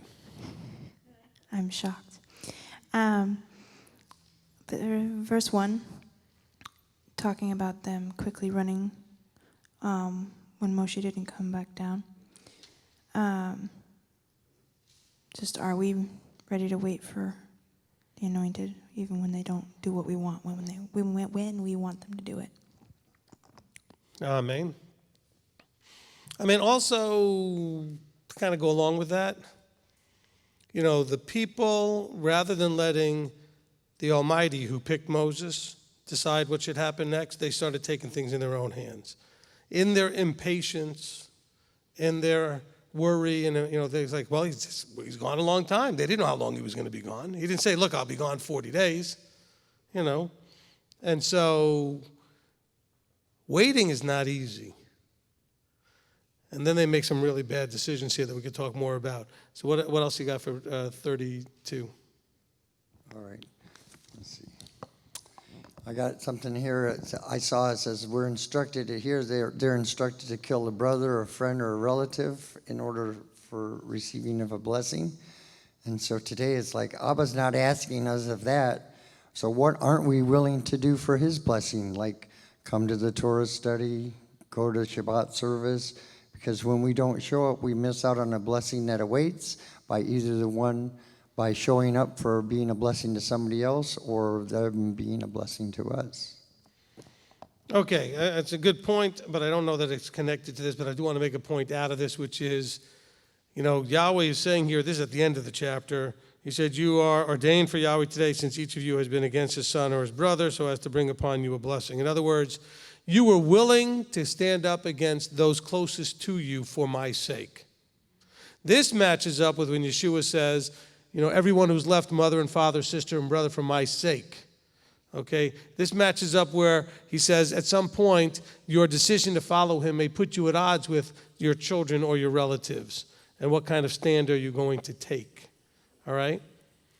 Because I think he says if you're not willing to love less by comparison, you're not worthy to be my disciple.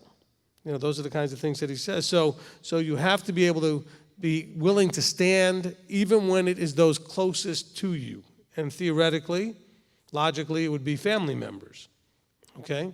I know some people have families that they're not so close to, so it's hard to maybe understand that. But generally, that would be the case. Because even, and I know all of you have seen this or experienced it, even family members that don't like each other, when somebody else comes in against that family member, all of a sudden your brother or your sister was all of a sudden jumping in on your behalf, and you're like, what?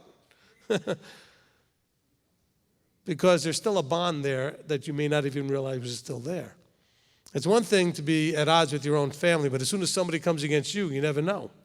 So for them to stand up for Yahweh, even though it put them against their own children and their own family members, he said, this has brought a blessing upon you. Okay, so that's an important point. Okay, who's next? Rabbi Tom? Thank you. In verse 25 of 32, it says, and Moshe saw that the people were let loose, for Aaron had let them loose to their shame among their enemies. I guess we could say here we have a failure of leadership in the sense that Aaron compromised and capitulated to the will of the people. But we could also say that we should draw a lesson from this, that we should never compromise or capitulate in any way, shape, or form, because we can cause others to go into serious sin. And as far as what you said later on, that each man was turned against his brother, his friend, and his relative, could we say that's similar to the man who was picking up sticks on the Shabbat? He was caught and turned in by other people because they wouldn't overlook his sin. And I don't know if I'm well, wrong. I mean that may be a reach to kind of connect the two, but it's still, I guess, a connected point. The main point here is that it was Moses, basically stood up and said, "Who is for Yahweh? Right. Who is going to stand up right now?" And it's not going to be easy. You don't just say, because you would think, oh, a whole bunch of people think, oh, I'm afraid. Oh, I'm for Yahweh. He said, no, but I'm going to ask you to do something really tough. I'm going to ask each one of you to slay his brother, and each one his friend, and each one his relative. Mm-hmm. Yeah. I mean, you want to stand up, we're going to see what you're really made out of. Takes guts. Yeah, well, it takes a true emunah. You have to believe. You have to know that you know who Yahweh is.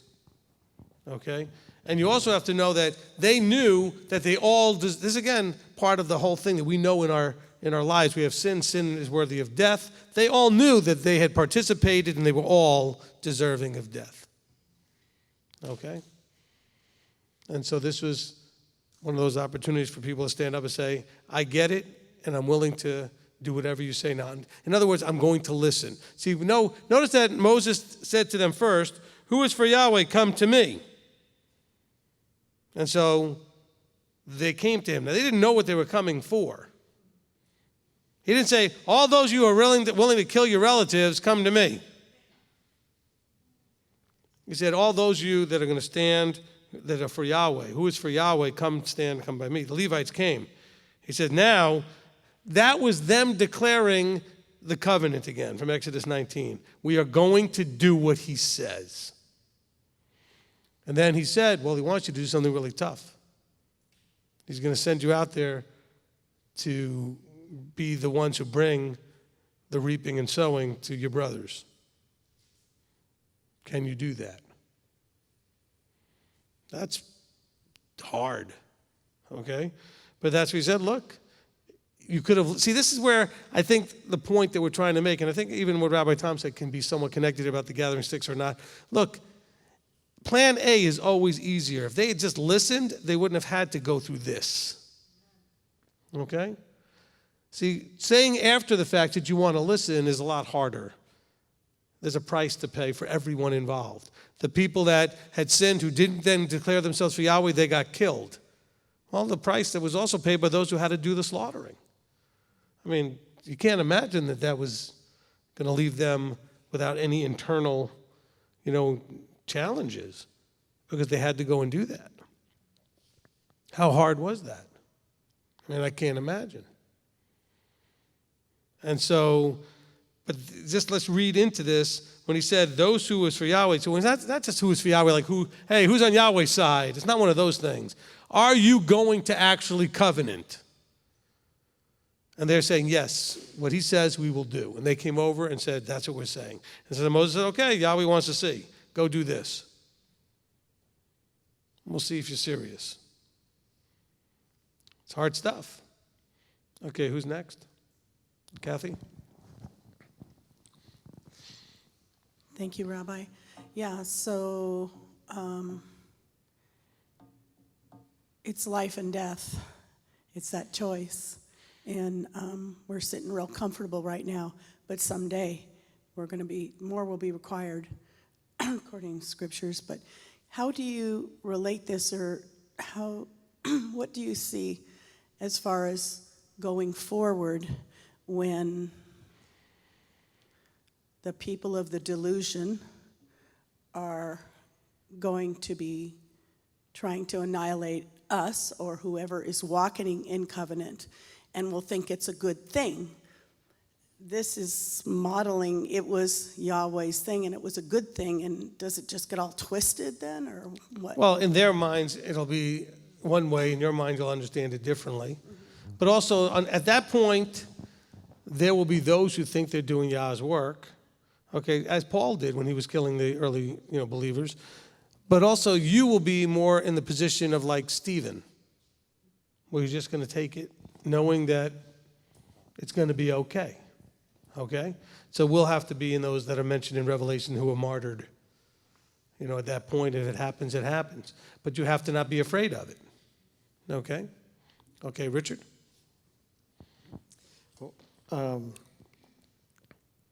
Every time I read this section, I marvel, and I see me in it in not such a great way. I'm hoping that I would be more like the Levites. But I think I'm more like Aharon, where in 4, he plainly states that he made the calf. Mm-hmm.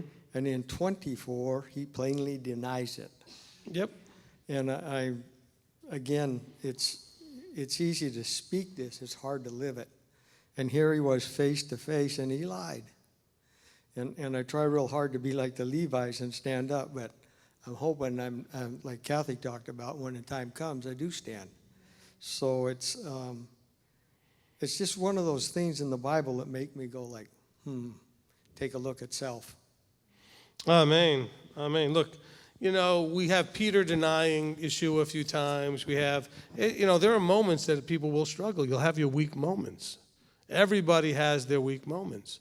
And, of course, we can joke, but Aaron had what I call the 4-year-old moment. Well, I don't know, Mommy. And then this thing happened. I don't know. I put this gold in the fire and a calf walked out. That's the kind of thing you'd hear from a toddler. I don't know how it happened. Who broke my vase? It's all over the floor. I don't know. I was in it just.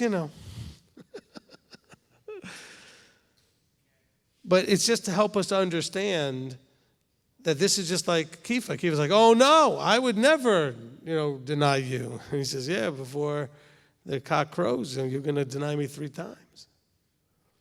And so, we see that happen. And of course, then there's the remorse. And so Aaron works it out eventually, but he was put in a really bad place because he knew he presided over this thing. And so, we could all have our weak moments. This is why David is so held in high esteem, because when he got called out, he owned it. You want to be in high esteem to the Father? You mess up, you get called out, own it. Don't point a finger. Don't make up a story. Don't play games. Own it. That's important. Who's next? 32? Go ahead. Okay, 32s. I have a few 32s on here. Me too. All right, Norma Silva, 32, 1 through 6. Aharon was not authorized to act on his own and make a calf and built a slaughtering place. Why did he not receive disciplinary action from Moshe, not even Yahweh? Look, we don't always see everything that happens. We don't know if anything ever happened beyond that. The Levites did step up, okay? And, we have to just accept how Yahweh handles things. Now remember, you don't get all of the details of every story, so there's no saying that nothing happened. We're just not told anything happened. It doesn't say, and Aaron got away with it and was exonerated, or it just doesn't say anything, all right? So that's a good question, though. That's something that makes, stirs my thoughts, too. I have the same question, why don't we see something specifically being done to him? Well, remember, this is important now. Yahweh picked him, sent him with his brother, knowing everything he would do, but also knowing he would be the high priest and get it done. He knew who he picked. He knew his weaknesses. He knew his strengths. Remember, the same thing I tell you guys all the time, that you can get there from here. Well, you can get there from here. Part of you can get there from here is that let me start again. Part of you can get there from here is that he knows your weaknesses.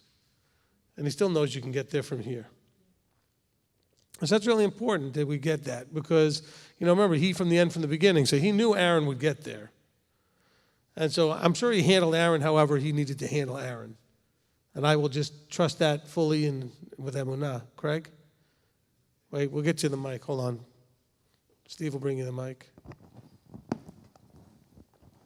Could possibly the answer to that, and maybe this kind of entire golden calf thing, whether Aaron actually molded it or it actually came out of the fire in 34, verse 6, and Yah passed before him and proclaimed, Yahweh, Yahweh, and El compassionate and showing favor.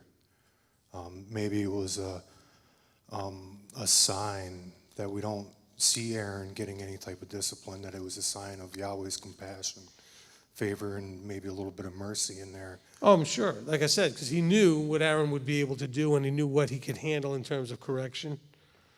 He also knew his heart. He knew the remorse that was in there. He also knew his weakness of flesh. And look, ultimately in the story, we see that this is about leadership. So who actually ends up owning this? Moses, right? Moshe owns this. He says, look, blot me out of your book. Don't take it out on them, So this is really more about him than Aaron. And rightly so, the person who wrote the question, the point is that he was unauthorized. Okay? Moses wasn't there to authorize it. Moses was up on the mountain. Aaron should not have done anything without, say so. Because remember, the Melchizedekian Moses outranked the Aaronic Aaron, okay, from that priesthood. Okay? And so this is important as we kind of follow that through. And so he was not to do anything unauthorized, but he did. Look, you have in this, let me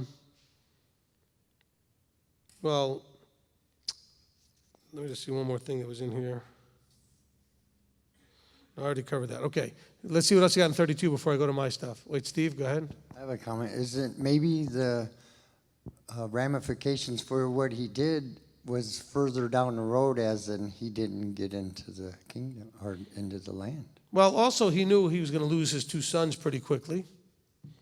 Okay, Nadab and Abihu. And so we see he's going to have losses. There's going to be things that happen. And remember, at that point, he's told, and don't you cry over it. And so, this is one of those things that comes that way. What we see in chapter 32, and we see this in verses 6 and 7, I think it is. Let me see where it is. 32, 7 and 8. Okay? Moses says, go get down, for your people whom you brought out of the land of Mitzrayim have corrupted themselves. They've turned aside quickly out of the way which I commanded them. They've made a calf, blah, blah. And then we see, him saying, I've seen these people, they're thick-necked, etc. But, notice that he's holding leadership responsible. He says, Moses, your people who you brought out. In other words, you've got responsibility. Let that be a warning for all those out there that think that they want this job. They want to be, by this job meaning a leadership job. Okay, you want to be in front of a mic. You want to be in charge of a congregation because you think that you're in charge. No, you're serving. You think that you get to be famous or on YouTube or people will know who you are, whatever. Ultimately, Yahweh is going to look at you and says, look what your people whom you were leading, look what they've done. Okay, and then you're going to have that. Then you're going to have to deal with your responsibility for this. Okay. Now Moshe in verse 11, he pleads. He says, "Why does your wrath burn against your people, whom you brought out of it?" He turns it around and says, "Excuse me, hold on. Why is your wrath burning against them? You brought them out."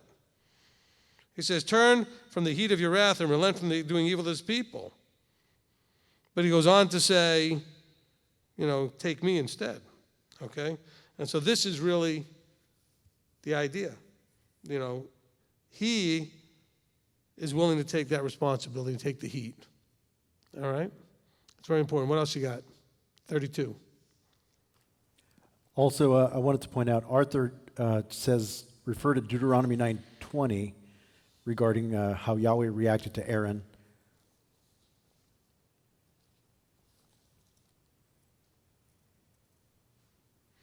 Well, there you go. So 9:20 says, "And Yahweh was enraged with Aaron to destroy him, so I prayed for Aaron also at that time."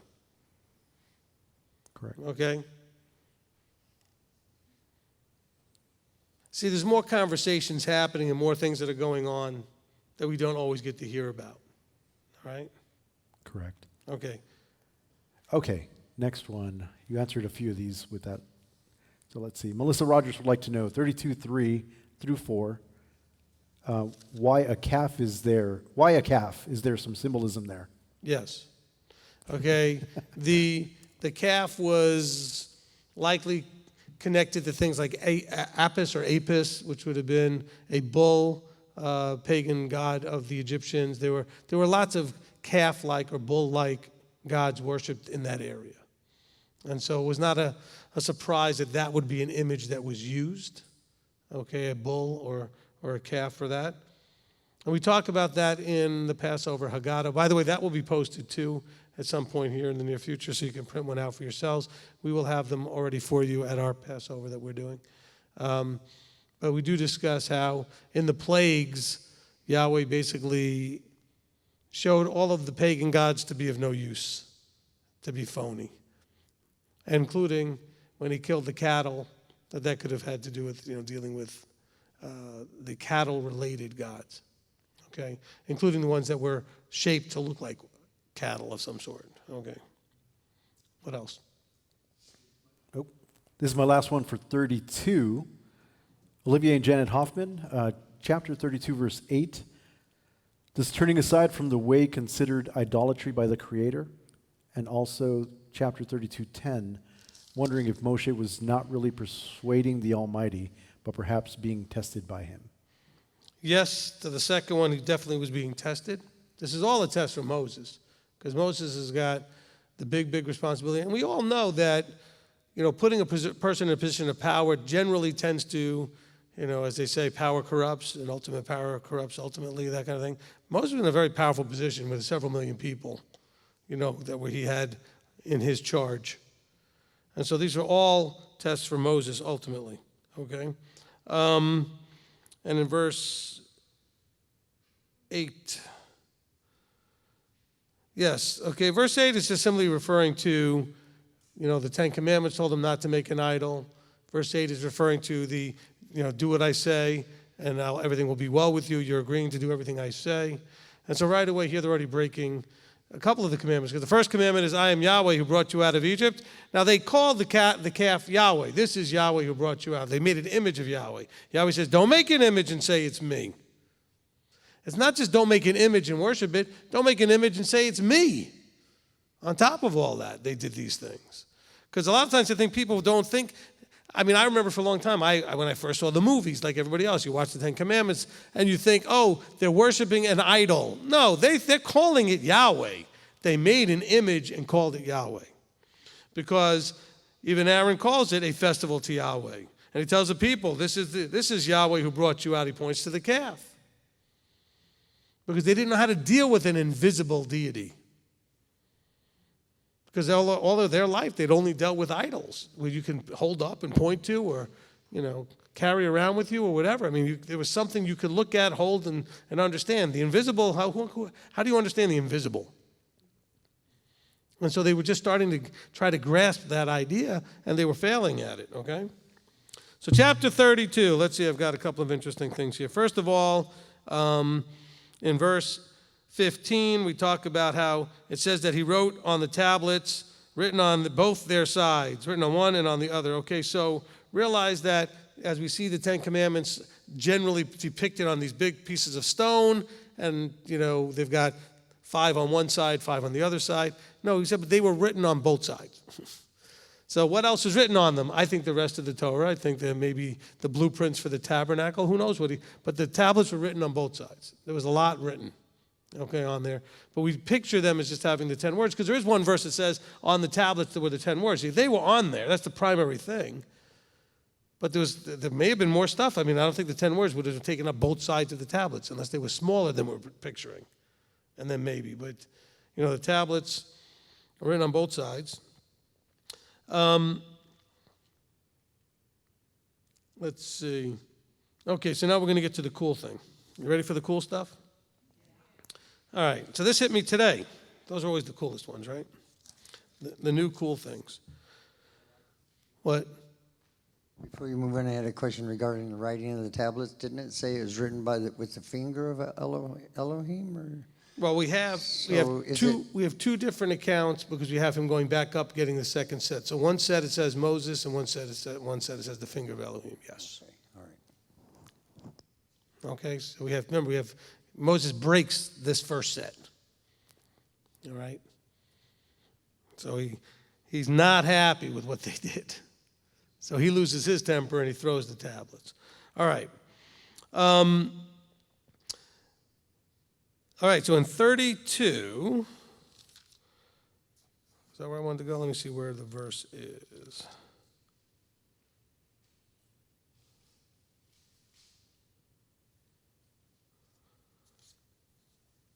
Okay, so in verse 7, okay? Okay, so let's see, 32:6. In 6, they said, they rose early the next day and burned offerings and brought peace offerings, and the people sat down to eat and drink, and they rose up to play. All right, so we have that in verse 6. So we have this whole, they rose up to play. And then we see in verse 19, and it came to be as soon as he came near the camp that he saw the calf and the dancing, and Moses' displeasure burned, and threw the tablets out of his hands and broke them at the foot of the mountain. Okay? And we have Yahweh saying that your people who you brought out have corrupted themselves. All right? So, what do we always picture here? Okay? So, we always picture that they were partying, drunk, debauchery, and sex, and all this wild stuff. Why? Because that's what Cecil B. DeMille showed us. Cecil B. DeMille gave us that 10 Commandments. Doesn't say that anywhere in Scripture, as far as I know. I looked, I couldn't find other verses that actually say that's what happened. But it says they corrupted themselves. Watch what they did. They made a calf, called it Yahweh. They brought offerings very much like you would bring to Yahweh, peace offerings, burnt offerings. It says they ate and drank. Could that have been Kiddush and Motzi? As in a fellowship thing that you would do correctly, but done in a wrong way here? This is the corruption. You took something right and corrupted it. They didn't just do something completely absurd and wrong.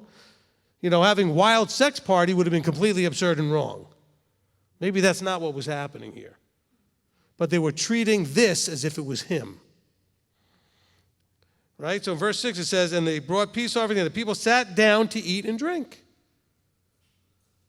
I'm picturing Kiddush and Motzi.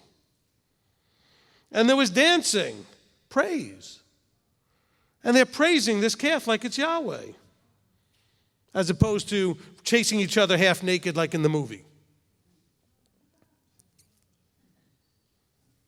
Can you understand the displeasure? I think he would have had a whole lot more mercy if they just went nuts, because they just would have been completely unlearned, unready, and just completely still in worldly ways. But I think says corrupted. Acting like they may have always acted, back to slaves with nothing to lose in their life, and all they had was, moments of drinking themselves into a stupor if they could, or whatever they would do. He says, no, they corrupted what I gave them that's right. So here they are making offerings to an idol that they made out of gold and whatever, this calf. They're doing Kiddush and Motzi. They're partying and dancing from the point of view of praise and worship before this calf. Totally different picture, right? What do you think of the thought? Possibly, right? Okay? So, it just hit me today. Wait a minute, hold on. Now, you can still understand why this would make Yahweh upset. Okay? He didn't say that they were just, look at them, they're just partying and going crazy. He says, look, they've taken, and they're doing to this thing what I want them to do to me. I want them to bring offerings properly. There's a way to do it. They're not doing it right. I want them to do these other things. They're doing and praise, and they're dancing, and just like you might do before him, but they're doing it before this thing, this calf. And so he's not happy about that. So I just want to say that may be something that is going on here, that we don't always picture it that way. Because in a lot of the other places, it just talks about the fact that they broke the commandment by making an idol and calling it him and attributing all the things he did to this idol and treated it like it was him. And that was what you see happening here. And so I just thought I'd bring that out because I think that's something that I just saw today. And I said, you know what? That's kind of interesting because you see this happening. He says, look, Yehoshua says, I heard the sound of battle. And he goes, it's not the sound of battle. It's the sound of those who cry out in weakness, but the sound of singing. Singing, not raping and pillaging. They're singing. And they're dancing. And by the way, if they weren't singing in tune, it could have sounded like a battle. I don't know. A joyful noise, but for the wrong thing. So when we do unto him like we do to other gods, it's one thing. Or if we do unto other gods like we would do unto him, it's the same problem. Don't do what's his any other way. And don't do other things that are not his to him. Do his things his way in dealing with him. Amen? All right, just wanted to kind of throw that out there, something to think about, because I think it's really important as we go through chapter 32 that we can see that maybe this is not being painted correctly. I think we have the same problem in Nadab and Abihu. We picture them being wild and drunk and just going off goofy like a bunch of prankster, frat boys. Let's take our censors in there and then we're drunk and we're going to do. No, they were like, wow, look what just happened to Dad and Uncle Moses. That's cool. What if we go in there and we get the same thing going? Now, they may have had some overconfidence from drinking. It doesn't say. That's possible, but it doesn't come across like they were just dumb and drunk. I think they'd have had a lot more mercy for that. But he said, you guys are next in line to your father, and you're not respecting the rules. You're bringing unauthorized fire. We're not up to that chapter yet, but you understand what I'm saying, right? And so this is an important thing that we start to see play out, and you see it playing out here. So I just wanted to bring that out. Now, I could be wrong. Somebody may find a verse somewhere where it talks about them being wilder than that. I looked in the Psalms. I looked in other places. I didn't see it. But I only did it quickly while I was sitting here while the readings were going on. So I'm willing to stand corrected there. But I think that it's more likely that that wasn't what was happening, that they were actually in a much more controlled way celebrating this calf as if it was actually Yahweh. And that Yahweh does not. He's zealous that no one should get what he's supposed to get that belongs to him. And when you give it to the calf and put his name on it, not good. Okay, not good. Look, Dan allowing an altar to be set up in Dan that was not authorized probably got Dan out of the 144,000. Doesn't say that, but I'd be a good guess. Doing unauthorized things, putting Yahweh's name on it, not a good idea. Okay? So the next time you say, when you go to do something you know you shouldn't do, well, he knows my heart, well, you should be panicking as those words come out of your mouth. Okay? Don't put his name and approval on something you know he doesn't approve. All right, who's next after all that? It's 10 o'clock already, but go ahead. Any more in chapter 32 or 33? Go ahead, 33. Okay, Norma Silva, 33, 1 through 5. Who is the messenger that Yahweh was talking about?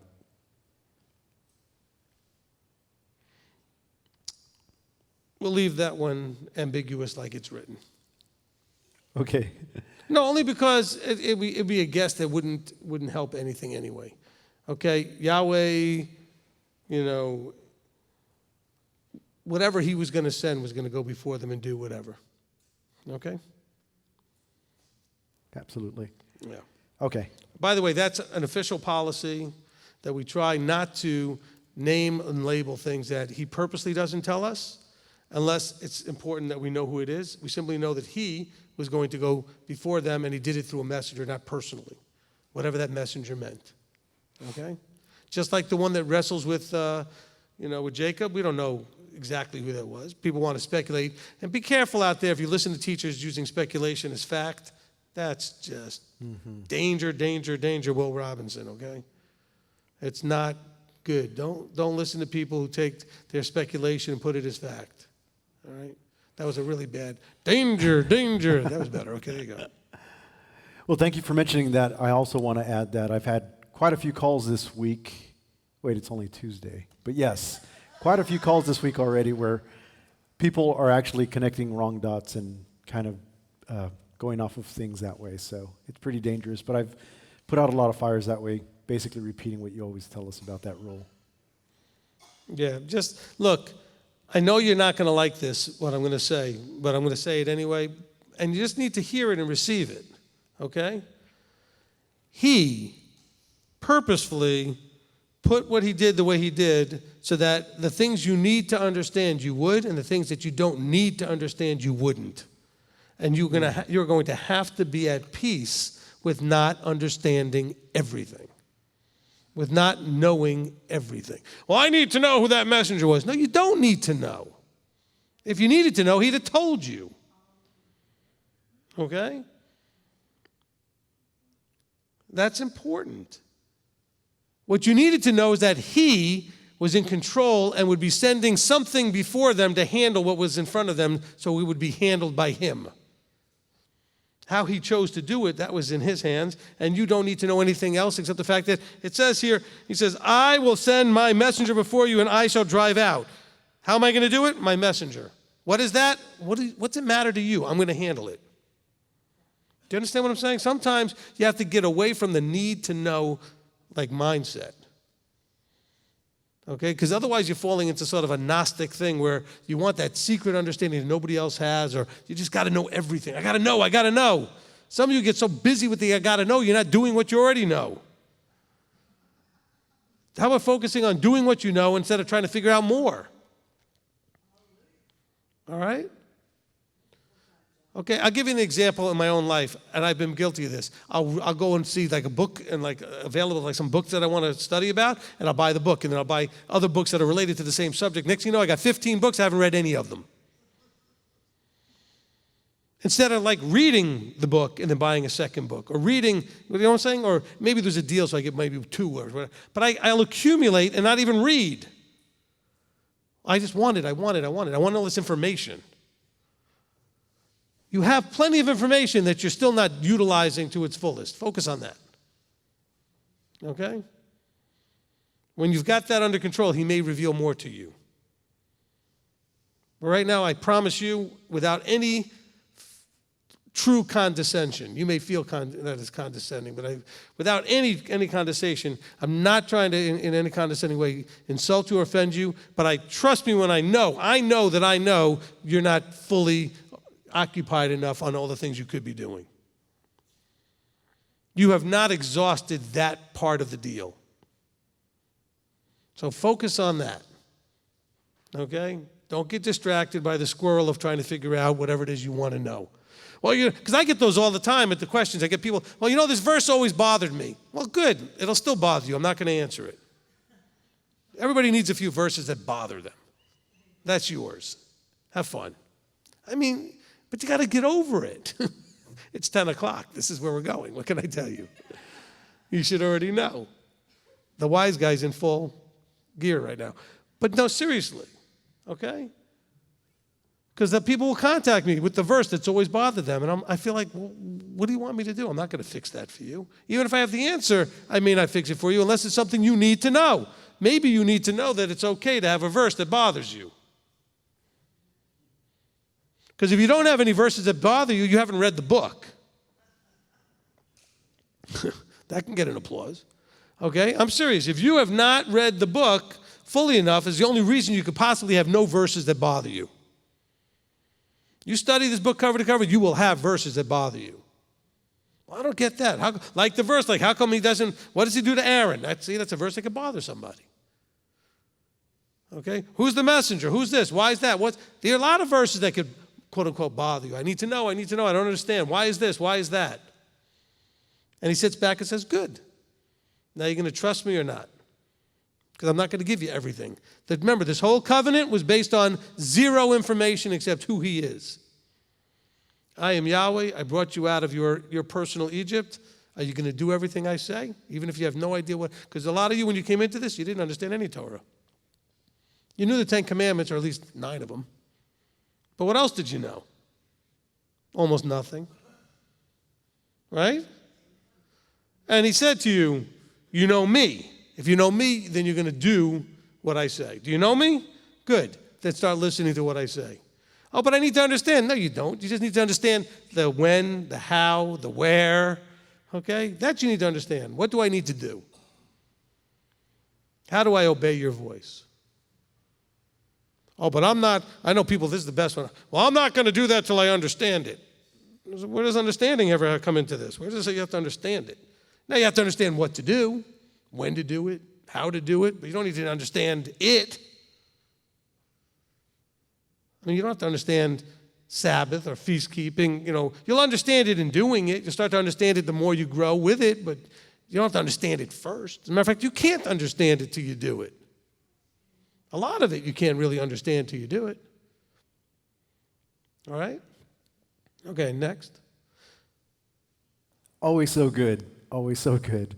I was just having a conversation today with a dear sister of mine that was helping me today, and we were talking about, you were being actually very generous about us knowing 9, because I had a conversation with someone today, and I was like, as passionate as some other people are that we were watching today, half of us don't even know 10 commandments if we were to be asked. And I think that's unfortunate for what we are being offered. Yeah, a lot of people don't know that, and they certainly don't know them in order. Absolutely. Okay? Look, years ago, maybe I need to bring it out. Years ago, I made the Israelite citizenship exam. Some of you, if you go back far enough, remember I mentioned this at a feast, but I did this like 18, 20 years ago. Because after doing the Identity of Israel teaching, which is now called Discovering Your Identity, the whole point was about a citizenship choice. And, if you're going to become an American, they're going to ask you questions about presidents and culture and things that would show that you've learned about our country, right?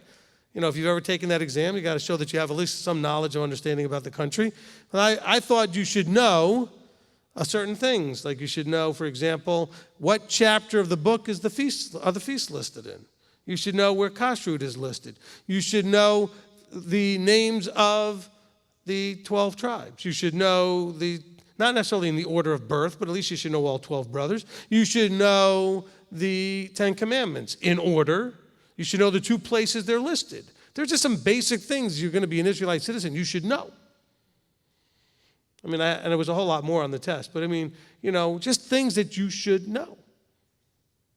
And that's, I thought, very important. Like with kashrut, what makes an animal clean? Well, it's got to have a whole, split hoof and chew its cud. You should know the things. What about fish? Fins and scales. There are things you should know, okay?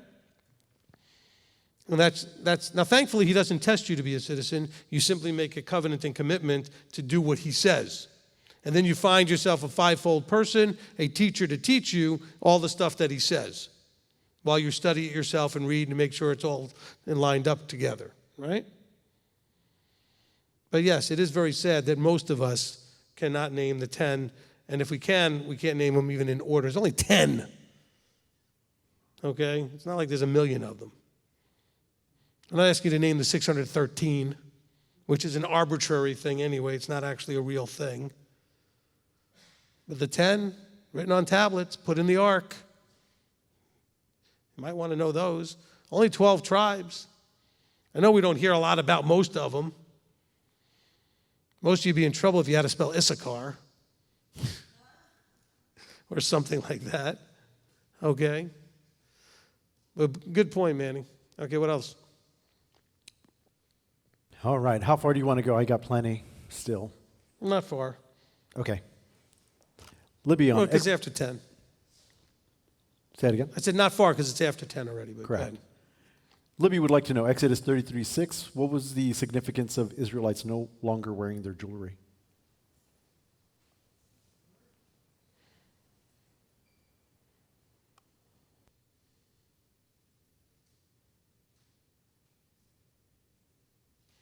Well, yeah, it had to do with, humbling yourself, taking off anything of value. It could have been mourning, whatever. He says, look, let's just do this. It doesn't give us a lot of detail there. They would have understood it in their culture at the time in a much more specific ways. So I don't really have much more than that for that. Okay. Libby, for Exodus 33:11, was there something about Joshua, son of Nun, staying inside the tent? Why is it mentioned?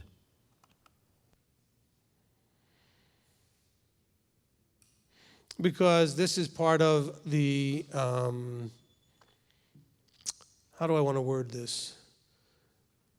The preparation, the grooming of Yehoshua is next. Okay, this is because of his position as Moses' right hand. I don't know if there'll be more than that, for you to see what?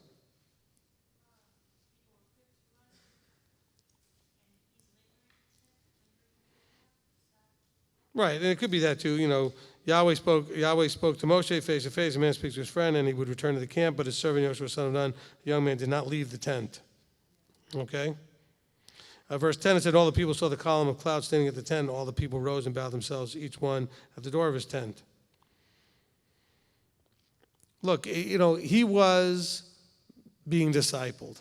He was going to be everywhere Moses was. Remember, he wasn't in the camp when all the craziness was going on. He waited away from the camp, partway up the mountain for Moses.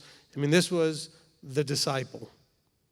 This was the one, and that's why he would be next. Okay?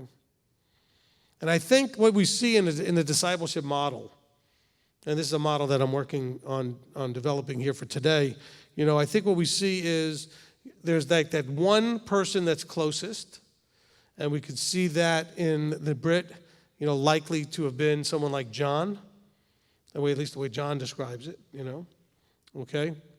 We see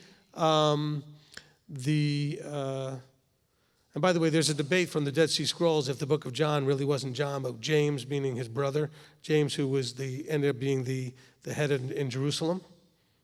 Okay? But, because remember, these guys didn't sign the Gospels, thank you very much, John, or whatever, some of them start off and have names, but they don't all have anything that makes it clear who was dealing with that. But, you see then the innermost three. You see John, James, and Peter. Okay, there was those three that were actually the closest. And then you see 12. Then you see 70, like in the Sanhedrin, and then the 120. So you kind of see this tiering out into, from the inner core into larger numbers. And so here you see with Moses, you see Joshua is clearly that one. That one who would be like the next in line. You see this in the Sanhedrin. The Sanhedrin had a head known as the Nasi, or the president, and then the next person was the Av Bet Din. Okay, those are the two that had the most authority in the Sanhedrin. All right, so you kind of see that model in there. Then you see with Moses, eventually the anointing on Moses, right, goes out and gets shared with the other people in the camp. How many? 70. Okay, so you kind of see that kind of play out in those numbers. All right, what else you got? Olivia and Janet Hoffman, question on 33. Rabbi, can you explain the apparent contrast between 33:11, where Yahweh spoke to Moshe, and 33:20 and 33:23, where no one can see his face?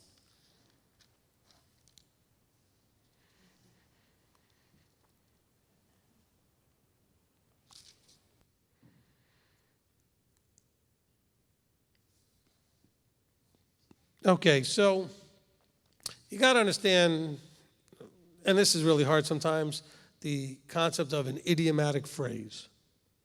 Okay? And in our languages, English to another language or another language to English, you can see challenges if you speak another language. It's in the Hebrew, it's panim el panim, or face to face. But it also could be like mouth to mouth. In other words, directly one to one, man to man. We use phrases like that. Okay? And so he's saying, this is Moses whom I speak to directly, one-on-one. And then Moses asks to see him. Okay? And he says, no, I need to put you in the cleft. We see that in 33:22. He says, no, I got to cover you up to do that. All right? But he's saying Moses is different. I don't speak to Moses like you heard me at Sinai, where I spoke to everybody. And you've never even heard an Elohim speak, period. You get all these, mute stones and wood and clay and whatever people made these things out of, right? He says, but Moses speaks to me directly, and I speak to him back, man to man, face to face, panim al panim. All right?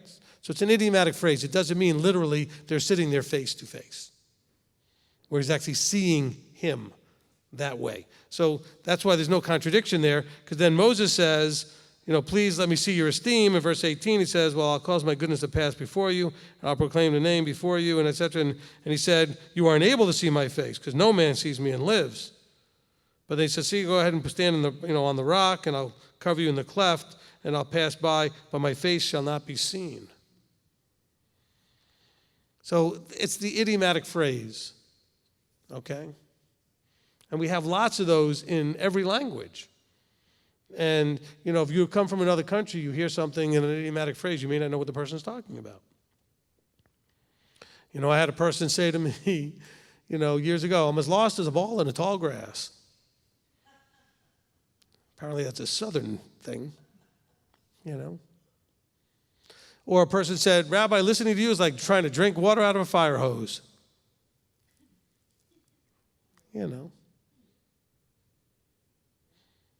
Or I'll make it easier. When somebody doesn't understand something, is totally lost on it, they might say, well, that beats the hell out of me. So somebody literally beating hell out of them? Somebody's coming up to them and like beating whatever hell is out of them? We know that to mean, I don't have any idea. I have no, here we go, I have no clue. That's another, I'm going to explain an idiomatic phrase with an idiomatic phrase. That's how bad we are with language, that we have to use idiomatic phrases to explain idiomatic phrases. Okay, so hopefully that answered that question. And we should be just about done because we're running out of time. Is there anyone that looks pressing at all? Well, we could always take these questions and make a video with you later answering them. Well, we could, maybe. We'll see. All right. And my daughter will tell you that usually means? No. No. There you go. Wait a minute. We got a question over here. Wayne? All right. On that was like one of my questions I'd ask. But I'm always You were been going to ask me what will see means? No, okay. No, what you just went over. But I've always been fascinated by this right here. And I always wondered what that was. I knew it was like talking like from his mouth to Moshe. But when I want to know your intake on this, because I saw this and I was kind of saw this in a teaching when it talks about his back. You've been able to see my back, but you can't see my face. So you can see where he's been. They esteem his honor, his glory, but you can't see where he's going and what's going to happen. Well, that could be. So Again, that could be part of the phrases that are there that are hinted at other things. So I take it as everybody's so worried about the hidden messages and everything like that. Why not focus on who he is, his esteem, his glory, and all that, and just leave that to that? Amen. Amen. Well said. Okay, Rabbi Tom wants the mic now. Oh, we stirred something up. This is good. Yeah, I'm sorry, just one more quick one, if you please. Sure. 34:12 says, "Guard yourself, lest you make a covenant with the inhabitants of the land where you're going, lest it be a snare to your midst." I think the two biggies would be religious syncretism and interfaith marriage. But what other ways could we be violating this? Okay, Making a covenant. Yeah, I mean, look, we have a declaration in the mikveh thing that we do. One of the declarations, because we can come into agreements not even knowing we're doing it. Some of them are formal, some of them are completely informal. Okay? They're by default, they're by our behavior, but that we can come into agreement with other people, with other beliefs, with other Elohim, whatever it is. And so one of the declarations that we have people make when they go in the water is to ask Yahweh to annul any and all agreements that we may have made, knowingly or unknowingly, that are in conflict with him. Because you can come into agreement in lots of different ways. Sometimes silence is agreement because you have an opportunity to speak up, and when you don't, your silence is, being taken as agreement. So we can do that, but also the way you put it, the example you gave, we can also do it by actual active participation. Okay? When you those of you that are, if you have come into this and you've made your commitments to covenant, but you're still going to Sunday church, that's part of what you're seeing. That's a problem. Your behavior counters your claim that you've made your covenant, because you're still going to a place that is doing things that are corrupted. Now, you may say, now listen, I know wives who are married to husbands who are still going to church and they want you to go with them and everything. You've got a challenge. You do. But at some point, you have to get to the place where you tell him he can keep going. That's his choice, but you don't go. But what do you mean, but he'll? What? Where in Scripture does it say, yes, you need to do it, unless there's a but? There's no but. Don't give me like, but this or but that. Stop that. It's like the goat and the, right? But, right? You're sheep or you're a goat. Okay? Stop that. But if you don't know how to handle it, call, and we can help you work that through. But when you are fully committed, the only way you're ever going to get where you need to be is to be able to have all your loved ones know, this is my walk in fear and trembling, Philippians 2:12. Okay? And in this walk, I can't be going to these places to worship my Elohim. That is not what I understand to be done. Okay? And so now if you're the man, I don't know what excuse you have. Oh, but my wife wants me to go. What does that have to do with anything? Okay? I mean, if you're the man, be the man. You have to lead by example. That doesn't mean you make her not go. You have a challenge with that. Each one of you is walking out your own salvation, fear, and trembling. When you are married and you were in agreement, possibly as Christians, and now one of you gets called and not the other, now you've got a mixed or unequally yoked situation. Now you need counseling to know how to walk through that very challenging relationship the best you can. Okay? And there's going to be a different counsel for the husband than for the wife because you have a different role in the relationship. And maybe things like participation in Valentine's Day or the so-called St. Patrick's Day. Right. If you participate in these things, Halloween and all that stuff, you're still participating in stuff that you should not be participating in that have religious connotations. I'm not saying things like, Memorial Day or Veterans Day where you take time to remember and honor those that, gave their lives for the defense of the country, whatever it was. But we're talking about things that are directed in a religious way towards an Elohim of sorts. And even worse, okay, want me to give you what's worse? I don't know that I've said this. The golden calf, that's just like every Christian saying, oh, but he's the reason for the season. Now they're putting Messiah on the whole Christmas stuff. Oh, but he's the reason for the season. No, he's not. But you just golden calfed it up, didn't you?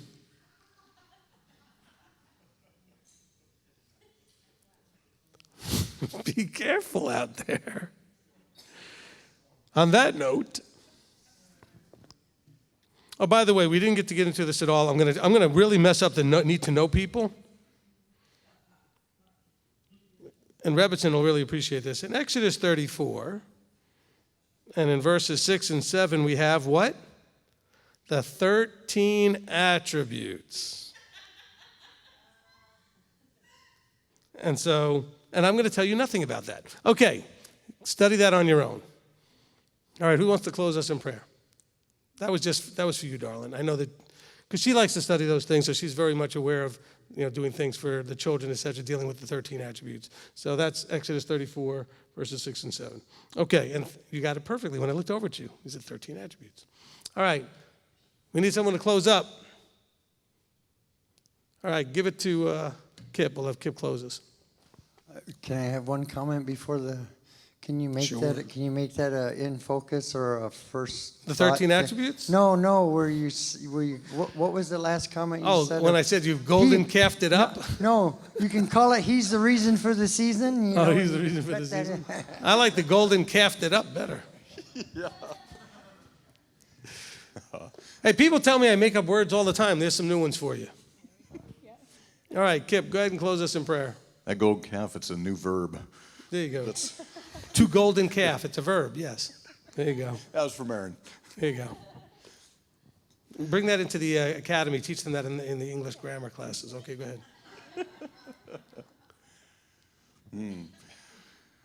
Almighty Yahweh, we are just always so blessed to come together with the Mishpacha and to have Rabbi here.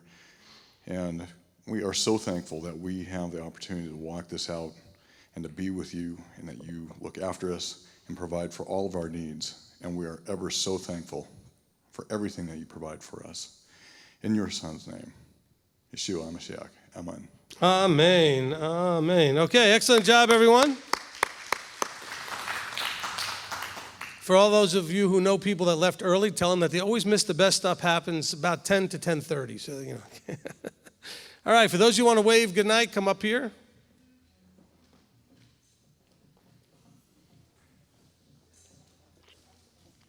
You guys are wearing similar colors.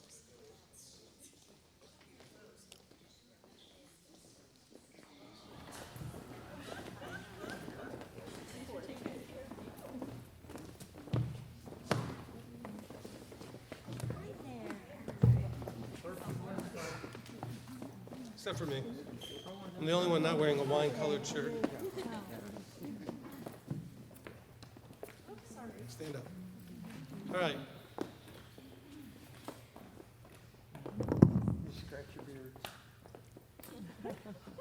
All right, we good?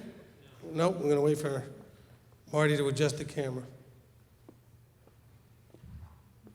Stephen left his post to stand in front of me, so it's okay. Well, it's okay. And thank you for helping today.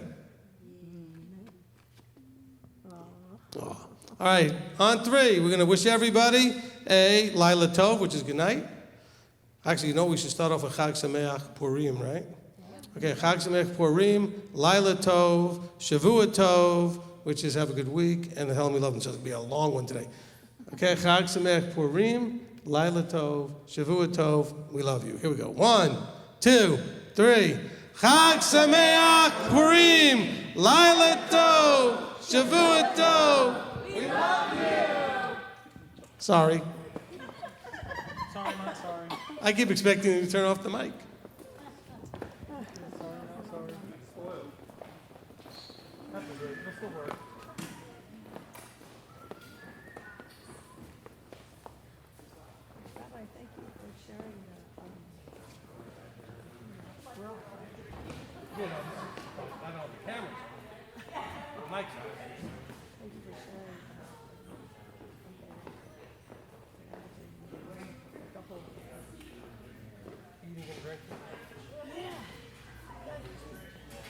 And so they would say what he had said.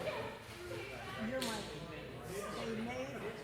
It may have been actually doing a lot of what he said, contributing to it. but they took, it was tahor and they made it tameh. Yep. And so it's the same thing with the Kaddish. That's why I just said, that's why I said they golden calf it up.